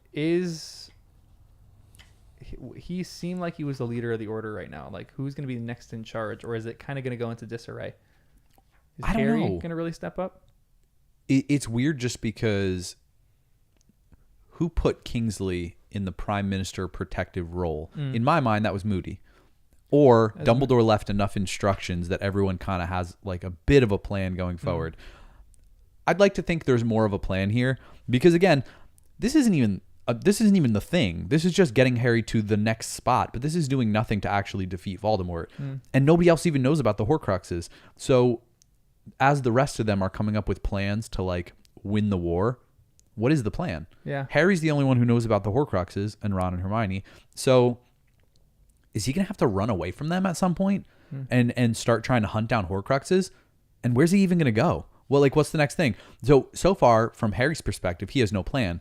But then what is Kingsley doing? Is he like, I can't think big picture. I'm just going to protect the prime minister and keep doing my thing. But it feels like once Moody goes down, Kingsley should kind of be reevaluating and saying, oh, I might be the guy in charge now. Like, maybe somebody else should go protect the prime minister. Or there is someone else in charge. Maybe McGonagall has been kind of part of the order this whole time, and she's given some orders from behind the scenes. Or maybe RAB is involved somehow, or there's someone else, or like, I don't know. There's still this neutral party, which is the Ministry of Magic. So they're still performing their jobs. Like, in my understanding, Kingsley is doing this because this is his job as a Ministry of I forgot Magic the member. Yes, I and forgot same about thing, that. Tonks is working there. So like, yeah, Voldemort has infiltrated the Ministry, but he has not taken over to the point where like he is in charge of the Ministry of Magic. He's putting Imperius curses on people, and they're trying to get to that point. But it's just like there's a few bad agents, there's a few good agents. They don't really know, like they're trying to still battle it out of the Ministry. Wow, that is so weird. And they're just going back to like their normal jobs. But we do know that Kingsley's butt is really small. Because it says Lupin nodded. With a wave to the others, Kingsley walked away into darkness toward the gate. Harry thought he heard the faintest pop as Kingsley disapparated just beyond the burrow's boundaries. Faintest pop. He's skipped leg day. Yeah, he's got a flat butt. Yep. and then or crazy theories. These are the best theories. I love these theories. And then those I can follow. Yeah, the only ones, right? My brain is just too full. I keep hitting into this, so I'm sorry for editing purposes. No, it's all right. Don't worry about it. Is Harry foolish a little bit to be so trusting of everyone? Like when everyone's debating and fighting over, and you mentioned this even before, Danny, like he's just saying this pretty much because they're about to attack Hagrid and Harry trusts Hagrid. But he does seem to have a big trust in everyone else there. Dumbledore's friend. What did the reporter say? Dumbledore's man. Dumbledore's man through and through. Exactly. Yeah, And it does he feel saw like how Snape turned on him, so you would think right. he would learn. Yep. But maybe that's the beauty of Harry being able to like keep seeing past negative stuff and just be like purely trusting and just keep forgiving people. Or maybe not forgiving. He actually holds grudges pretty good. But at least giving benefit of the doubt. And in this case, that's like a loyalty. And maybe that's what's just bringing people together instead of like tearing people apart. And like, I'm forgetting all the specifics, but that's what the Death Eaters are missing, right? Like this is like love. This is connection. This is bonding. The lightheartedness, even in like hard times. I feel like that is light. That is good. That is what contrasts evil. So we love Harry for it, but there are moments it seems like naive and silly. Yeah, absolutely. Like he's almost too trusting of people, and again, that's like part of the reason why we love him. But then it does bite him in the butt for it for some things. Some of it, sometimes he does seem like an idiot as well, because it says the rest of them now dropped into the chairs, all except for Harry, who remained standing. The suddenness and completeness of his death was like was with them like a presence. I've got to go too, said Harry. 10 pairs of eyes, startled eyes, looked at him. Don't be silly, Harry, said Mrs. Weasley. What are you talking about? So Harry wants to leave at this moment. And you understand why he wants to leave, because he even has that moment where he talks about that. But is he an idiot for even like thinking about leaving, or is this make him kind of like noble and brave? Nah, he's dumb. Good. I'm glad you guys are on the same page. It is a little bit insulting that after this whole thing happened, that's like what's on his mind, because all these people are literally about to sacrifice their life. Moody died for this, and he's like, okay, I'm going to. I understand why Harry wants to do that, but he's also an idiot. Yeah, it just felt frustrating. I'm like, just settle in for a second. Yeah. Like, get a night's sleep. In the morning, think about things. You're like, everyone's foggy brained at night. Just Get give some it a food in rest. your It's been system. emotional. It's been crazy. Like, take a breath, relax, come up with a plan. Don't just like fly by the seat of your pants. But that is, of course, what Harry always does. And so I don't know. It does feel like he needs to slow down and needs to trust people and have a plan. But running away from the burrow and protections and everything else doesn't really make sense. Yeah. He trusted the plan to get him here, and it got him here. And if he was going to run away when he got here, just if things are a little tough, then he shouldn't have even left to begin with. Yeah. So I don't know. If he had a plan and he said, we have to leave because we have to do this, I know where the next easiest Horcrux to get is, and this is what Dumbledore wanted me to do. Ron and Hermione, I need your help. Let's go do a thing. All right, cool. I can get behind that. Yeah. But just like, I'm scared and I'm putting people in danger. Let me run off into the woods or something. I'm like, what are you doing? Just chill. So I was mad at him. Yeah. Yeah. Agreed. You too, Jen? Yeah. Yeah. You said a lot, so. This is the line that we were talking about a little while before, but if you want to add anything onto this after you hear the conversation, we'll talk about this for a second. It says, and then out of nowhere, the pain in his scar peaked. As he clutched his forehead and closed his eyes, a voice screamed inside his head. You told me the problem would be solved by using another's wand. And into his mind burst the vision of an emaciated old man lying in rags upon a stone floor, screaming. A horrible, drawn-out scream. A scream of unendurable agony. No, I beg you. You lied to Lord Voldemort, Ollivander. I did not. I swear, I did not. You sought to help Potter, to help him escape me. I swear I did not. I believed a different wand would work. Explain, then, what happened. Lucius's wand is destroyed. I cannot understand. The connection exists only between your two wands. Lies. Please, I beg you. And Harry saw the white hand raise its wand and felt Voldemort's surge of vicious anger. Saw the frail old man on the floor writhe in agony. Harry? It was over as quickly as it had come. It's a fire truck out there. Yeah, I know. Like somebody's got to finish it. Is there anything else that you want to add to that? Initially, when you guys listened to it, you thought that Voldemort or Ollivander was lying. Actually, I didn't think he was lying for about half of it. And then by the time it finished, to comfort myself, I said, no, he's lying. He's loyal. He's good. You trust Ollivander? Was he telling the truth? Is he I feel scared like of he was Voldemort? on Dumbledore's side somehow. But when it's your own life, what would you? Yeah. Like the show we were watching last night. Yeah. So I don't know. I feel like I'm trusting Ollivander still. So when Voldemort says, you told me the problem would be solved, I'm trusting that Ollivander knew the problem wouldn't be solved and it was a bit of sabotage. But he's playing into it and letting Voldemort keep coming to him with like problems, and he can try to fix it, but he already knows the real solution and he's like hiding it somehow. So I'm not sure, but that's how I'm reading it now, to give him a little credit, because Harry told me to trust like people. He needs it. He tells you to trust people. Voldemort needs Ollivander, even if he's lying to him. Yeah. Because, I mean, this guy's been making wands, and it's in his family, so he knows a heck of a lot about wands. And there's, again, this weird idea the wand chooses the wizard. What does that exactly mean? It hasn't really been talked about in the books really at all. And that's just like, what the heck is that talking about? What does that mean? What is the magic behind that? So it's something that kind of pops into your head in this chapter again, almost from the beginning, from the first one. But there's something that when I was doing this read with Abby, because we're in the first book, Harry left. I don't know if you listened to that podcast yet, but Harry left. I don't think so. That he left Ollivander's having an odd feeling about Oh, Ollivander. yes. And Abby caught that Yeah. and mentioned it. And I was like, oh, Yeah. that is weird. And I really had never noticed that before. Yep. And it was just like a small little thing mentioned there and there. And usually you think Ollivander is on the good side, but is he more of a neutral character? Is he really like a strong Well, wizard? he's And we keep talking about giving these people. The wands to both, Mm. good and bad, right? Mm. Yeah. Ooh, that's a good point. Is he the mastermind behind all this? Like orchestrating Yeah. this whole thing? He created. And we trust Harry. And Harry Prophecy. got a weird feeling from Ollivander. So for that was sure. weird. But we trust Dumbledore too. And Mhm. he's been writing letters back and forth with Ollivander. Mm. Ollivander told him as soon as Harry walked out with that wand. Yeah. So it makes it seem like that wand is important, and Dumbledore knows it, Yep. Ollivander knows it, and they were talking about it. But I don't know.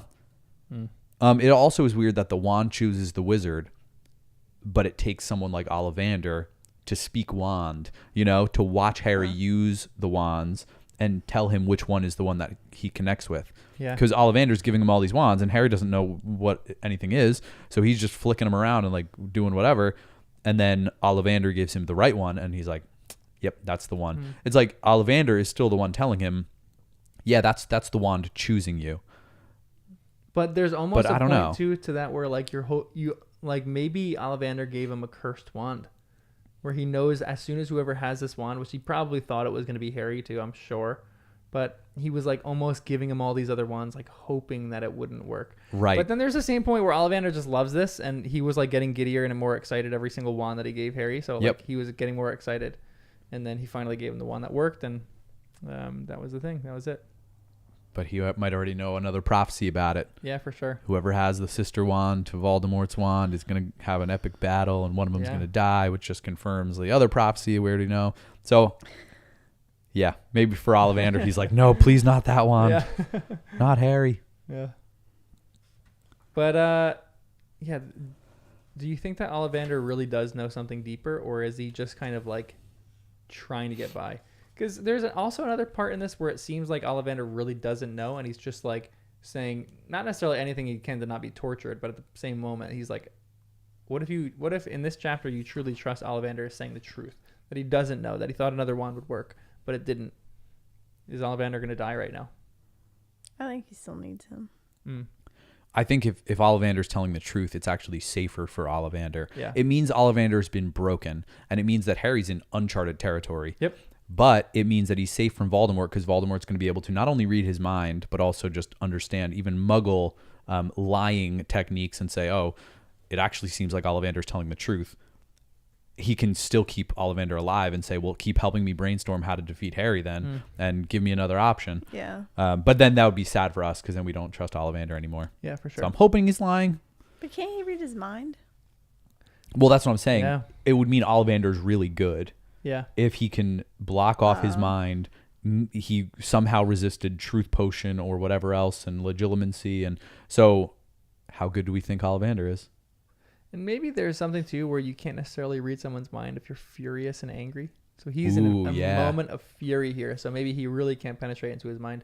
And like even on top of that, maybe there's something that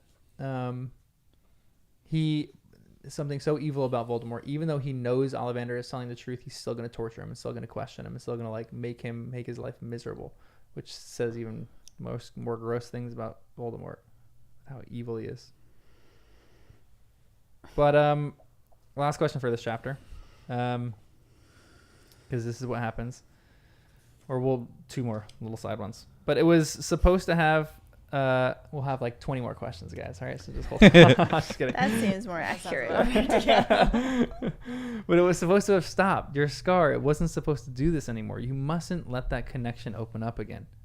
Dumbledore wanted you to close your mind. When he did not reply, she gripped his arm. Harry, he's taking over the ministry and the newspapers and half the wizarding world. Don't let him inside your head too. So a question onto that is, did Voldemort really want Harry to see this? Because you guys had that thought that maybe Voldemort planted this inside Harry's mind. I didn't think so, Me neither. but it has to be considered because that's what got them into trouble at the Ministry before. So instinct. But this wasn't It was an a lure accident. for him, I don't think. Mm. Like last time it was because it was serious. Yep. Yeah.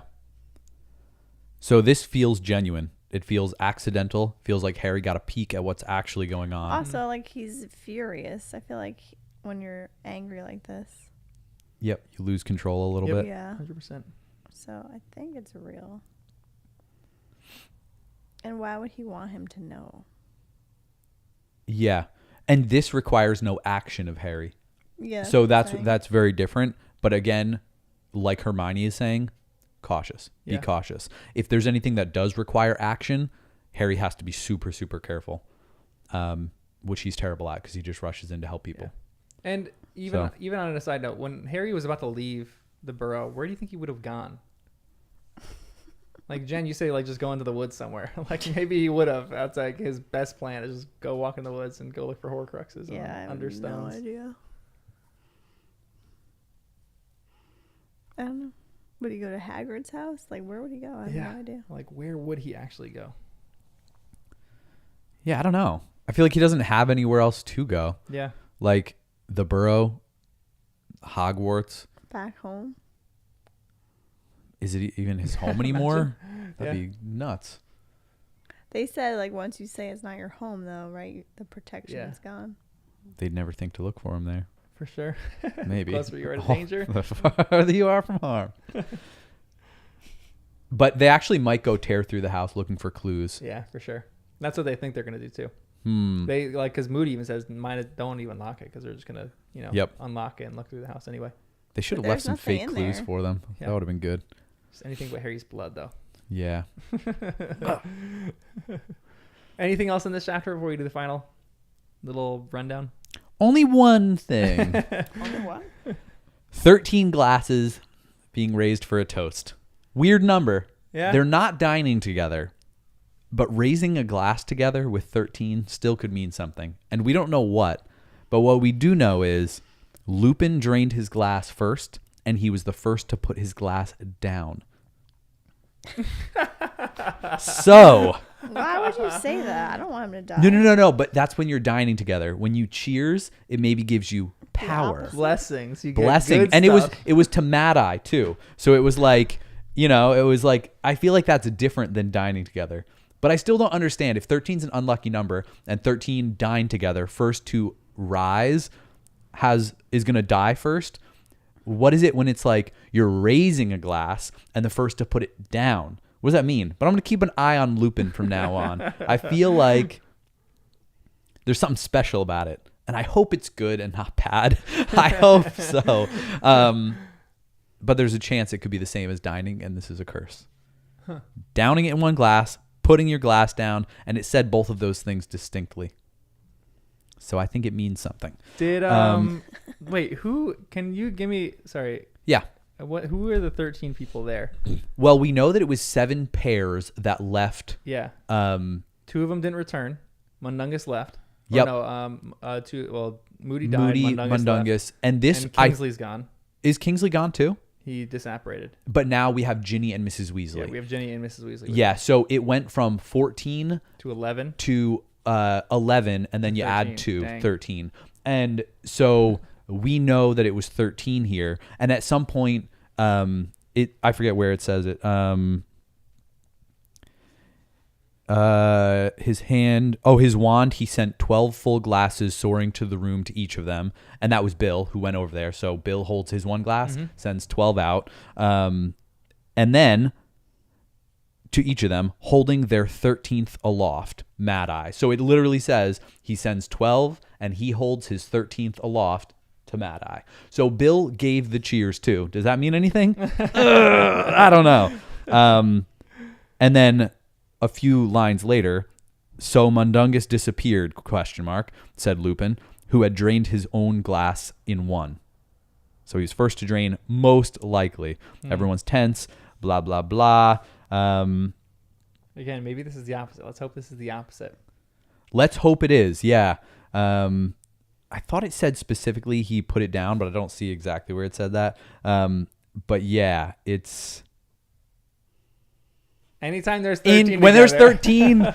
Oh man, it's intense. Interesting point. So, anyways, it's something I'll be keeping an eye out for. Bill and Lupin in regards to 13 could have some 13 magic or curses. All right, let's do the final rundown for this. Give us who is your favorite character? Who wins the House Cup? 1, 2, 3. Yeah. Thanks. Letting me go first.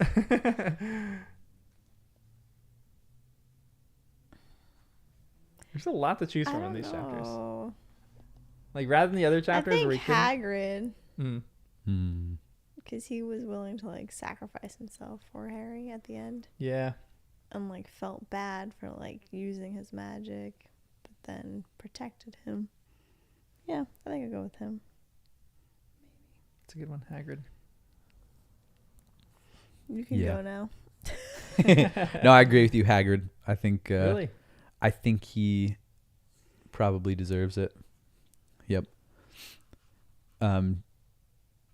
Yeah, Hedwig was more of an accident kind of thing. Hagrid intentionally dove over and protected Harry, saved him. I hope they show that in the movies. I guess they don't. Why do you say you guess they don't? Because you just said Hedwig was. But they can't can have have Hagrid defending himself. Multiple. Maybe. But that's why if this is split into 2 movies, they're really leaning into some of these scenes, you know? I hope so. It might be a really long scene. Kirsten, who's your House Cup winner? Gonna say Hagrid too? Yeah. I'm trying to look through. Mad Eye would be Dude, good you guys, too. I'm sorry. I'm like, No, you're half good. here.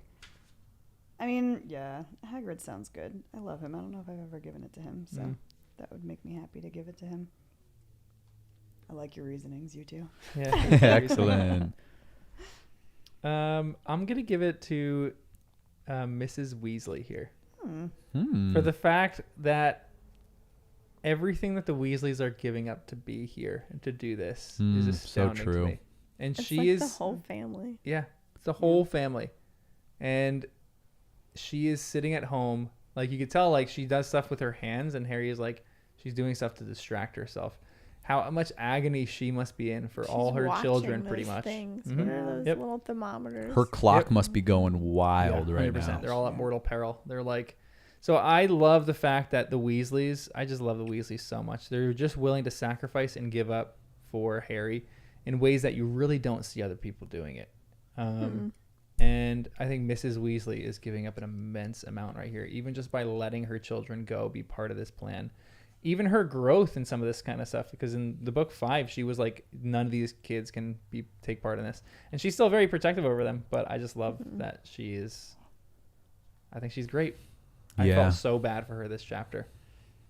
Like, just waiting Bill to hear. is like destroyed Yep. face, and now Fred's George ear. doesn't George's have ear is off, yeah. an Wow. ear. Yeah. Yeah. And then he goes, Mom, now you can tell us apart. And Oh, Mr. Weasley And you almost said that, died. Jen, during the chapter. You're like, oh, too soon. Right before. And then they yeah, said yeah, it. way too soon. That was funny. What's your favorite moment in these two? There's a lot of good moments in these two, too. So many. I always love when Harry defeats Voldemort, though. So that was fun to see his wand act on its own accord. So much mystery in that, too. So you're like waiting for answers. Ancient Ancient magic, magic. Yeah, it's a good moment. Man, yeah, that is good. I mean, I like the Hagrid moment and the relief of him being alive. I was just like, oh my goodness. Thankfully, he is still alive because I was worried. But then there was still so much tension. So in hindsight, the playfulness of 7 Harrys in a room feels so innocent and fun before Death Eaters and Voldemort come to play. So, yeah, oh man, I don't know. I feel like the tone shift happened right now, and it might stay like this for the rest of the book. So I'm like, you know what? Holding on to the last moments at the Dursleys, a little playful, 7 Harrys, coming up with a plan. You're still optimistic about it working. Yeah. I feel like that was easier to read. Yeah, It's also a favorite moment. I'll go with the comic relief moments with Fred and George. Yeah, that was good. I Because was even gonna say that too. in the midst of everything, they can just bring some laughs. Yeah. Even if it might be too soon. But Yeah. I can't see you. I know. I'm trying to see what it Yeah, is. I kind of think those are some of my favorite moments too. There's so many good moments in these chapters, but I really truly love that one where Fred and George, like Fred thinks his mind is addled at this, and he's like, his comedic timing is so good. He's like letting his brother think that his mind is addled for a little bit before he's like, Yeah. I'm holy, I'm saint-like, I'm holy, Fred. So I think that's great for you guys. Yeah, just for what you said, Kristen, for just to have lightheartedness and laughter at moments like that. I think it goes leaps and bounds. I love it. Yeah. And who's our hot tamale? Harry's wand. That's a great one. Yeah, That's a good one. That is a great one. Harry's wand is the hot tamale of this episode. Big time. I know. Very hot. Very hot. It's so hot. It's cold. Ooh, the golden Yep. tamale. Golden tamale, the wand tamale. Mm. But I'm trying to think if there could have been any other spicy moments. Our spice might have to change. Not getting too much of the other spice. Hmm. Yeah. Except when Harry's riding on naked on a horse. That's like gonna be my favorite thing in this podcast. That's such a good, that was so good. Instead of Yep. bareback, bare naked. Oh, it's so funny. It's classic. Yeah. Oh, yeah. Someone in chat says, Cecilia says, when they're cheering ear, ear. That's a great yeah, one. too. yeah. Oh, Oh, yeah. that is good. Hot tamale. I don't know. The wand is a great pick. I might kind of pick the wand too. That's a hot tamale right there. I mean, I was going to pick Tonks because Tonks is just always a hot tamale, but she's not really that involved in these chapters. Yeah. So. And there was some funny moments with Flora and Bill. Yeah, but for sure. Yeah. Close. I'll go with you, Danny. I like that. Harry's wand is the hot tamale for me. Ginny. She's the original anyway. Oh yeah, that moment with Harry and Ginny, they're looking at each other like, A lot of tension all there. right, good to see you, but You're like, all right, when is everyone else going to leave? yep. Well, come to think of it, then Harry goes outside and like leaves her in there and like whatever. That was a little weird. But he does have the moment where he's like, he wishes everyone was gone so he could just hug her and like be with her. Yes, You know, that's yeah, cute. which was cute. Yeah. So just do it. Oh, but he's I know, also, right? but they also like broke up, right? So they're not like Yeah, so allowed they're not to. So together, yeah, I yeah. forgot, right? He broke it. Yeah, off. whose Yeah, fault he was did, that? but then He They did it for clearly noble both reasons, want it. guys, all right? Stupid Yeah, but boy. like, Yeah, if dumb noble everything's reasons. happening, and if Harry Potter doesn't succeed, everyone's dying. So who cares? What did you say? Hmm. She goes, stupid boy. Yeah, the So usual. true. I could still say that, right? Yeah. Boys are stupid. I can admit it, and me too, most of the time. All right, good. I don't know. I want to do the same as you. Or picking Ginny. Ginny? Yeah. Ginny's in this chapter in like Wands 3 and sentences. Ginny. I But don't she's know. hot. When in doubt, choose Ginny. Her aura is just always hot. Mhm. There it Yep, is. pretty much. Hot tamale aura. All right. Well, thanks for joining us on our journey of Harry Potter and the First Time Readers. Until next time. I wish we could have fire whiskey and brandy. supposed to, Too bad yeah. it's the morning, I but know. like if this was an evening recording, Yeah. we could have raised our own glasses like we've We'll do it done next for all time. the. We'll bring some fire fallen whiskey next time warriors. and raise our 10 minutes glasses. each. I know. rather than the last But I 10 think minutes. we'll still cheers to Mad Eye at some point in Yeah. our future recording. And to Hedwig. yeah, Come yeah. on. And Can't to forget Hedwig for sure, Why do you yes. keep forgetting her? To Because Madwig. it wasn't as To impactful Madwig. to me. To Mad Eye and Hedwig. You just said that it was. Is it bad? Well, that I keep Harry didn't forgetting even Hedwig raise a is glass to girl? Hedwig. Yeah, I do always think. No. Yeah. Hedwig could be a hot tamale. A dead I tamale. almost picked her. Oof. Too soon. Ouch. Too soon. Ouch. Too soon. Well, also, is there any chance Moody's still alive? Because there's Maybe. that small part of me that I trust Bill because he says it, and I think Moody's done for. But there's also that tiny part of me that's like, it just feels too simple, and like he just like fell and is gone. But like, Yeah. it's more final when we see the body. Yeah, they're going to and collect the there's body like for sure. a burial and everything. So I think that'll be like the closure. I don't know if that's gonna be closure for you guys because you guys still have sneaking suspicions Dumbledore is alive. So I don't really think so, but Jen does. But we saw it already his with funeral, Crouch he though, was the because that was a clown. polyjuice scenario. Yeah. How do we know there wasn't a double polyjuice thing? We know they had the potion. Maybe someone else was Moody. Moody and Kingsley traded places, or like someone else Moody's going to be the biggest target. So they say, all right, Hagrid, can't be Hagrid because he can't do the polyjuice thing. But like some other thing. But I don't know. I think Moody is done because they all think he is. But there's like a 10%, 5%. Yeah, maybe. And I'm like, ugh. He switched with Mundungus. Until we see the body. Yeah. And then that'll be the real closure. And then Yeah, we they have to can get the cheers. body, right? I don't know why that's so important to them because I'm kind of like, That is a thing, or was that a dream? no, they did say No, that, it was- right? yeah. Like they were like, yeah, we're going to go out and track it down. No. Sometimes. But that does feel like a little unnecessary with this kind of crazy Yeah. thing because won't there be some Death Eaters watching the body? Or haven't they already taken it? What if Yeah. they could ask you? Accio Moody body. And he just comes flying through the air. That's just oof. But is there limits on the? I don't Yeah, there must be. But I don't know what they are because Fred and George called their brooms in from Umbridge's office. Yeah. And it was like breaking On chains chains, and know. like. That's what I was like, so okay. They should have Is- just Accio Harry. That could have been their plan. And Harry did Accio Hagrid. And Yeah. how'd that work? Yeah. Did it bring Harry to Hagrid because he's the larger object? Or did it bring Hagrid to him? Either way, they were like kind of falling. So it felt like it maybe helped. I don't know. Yeah. Ugh. All right. Well, On her second goodbye. I always like when we get in like small little discussion after it because I throw it into like the little music part of it. Yeah, Makes it it entertaining. is true. All right, everyone. Third goodbye. Have a great day or a great night or wherever you're at. I'm glad we were able Bye, to do a morning guys. stream for our European and Oh, yeah, so true. African and Asian contingent. So glad you guys are listening live. What countries in Africa listen to us? I know for sure we have one South African, Oh, nice. Cool. but I don't know anybody else. Where are you guys from? I think I gotta set the We got to do a fan meetup over there, right? Trip to Uganda South or Africa? Rwanda, Yeah. Nairobi.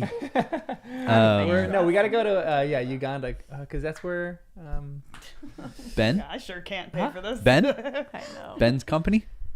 Yeah, well, no, that's where that is. But then there's Yeah. also Wagadu, which is I think in Uganda. Oh, I'm thinking Magic, man. Yeah, I'm right. thinking Okay, friends. nice, I mean, we nice. can bring them out there too for sure. Yeah, you're right. We got to go to study some Wagadu magic. Harry Potter Find it. only. Well, we might as well go up and up near Boston and all Yeah. what's the town? Salem, Salem. Massachusetts. Yeah, the witch trials. Yeah. Go pay our tributes. Go look up. Pay our respects. Yeah. All right. Well, I gotta go pee, so I'm gonna end. I the got to go stream. work out. I don't want to, though. Yeah, it's always a rough one. Yeah. Make All right, some everyone. soup. Who makes some soup? That's kind of fun. Yeah. I'm wanting to make my from scratch chicken soup. Ooh, nice. Have my own broth and everything. Mm. Yeah. Thought I was gonna have more to contribute today because And- it was a new day, but that wasn't the case.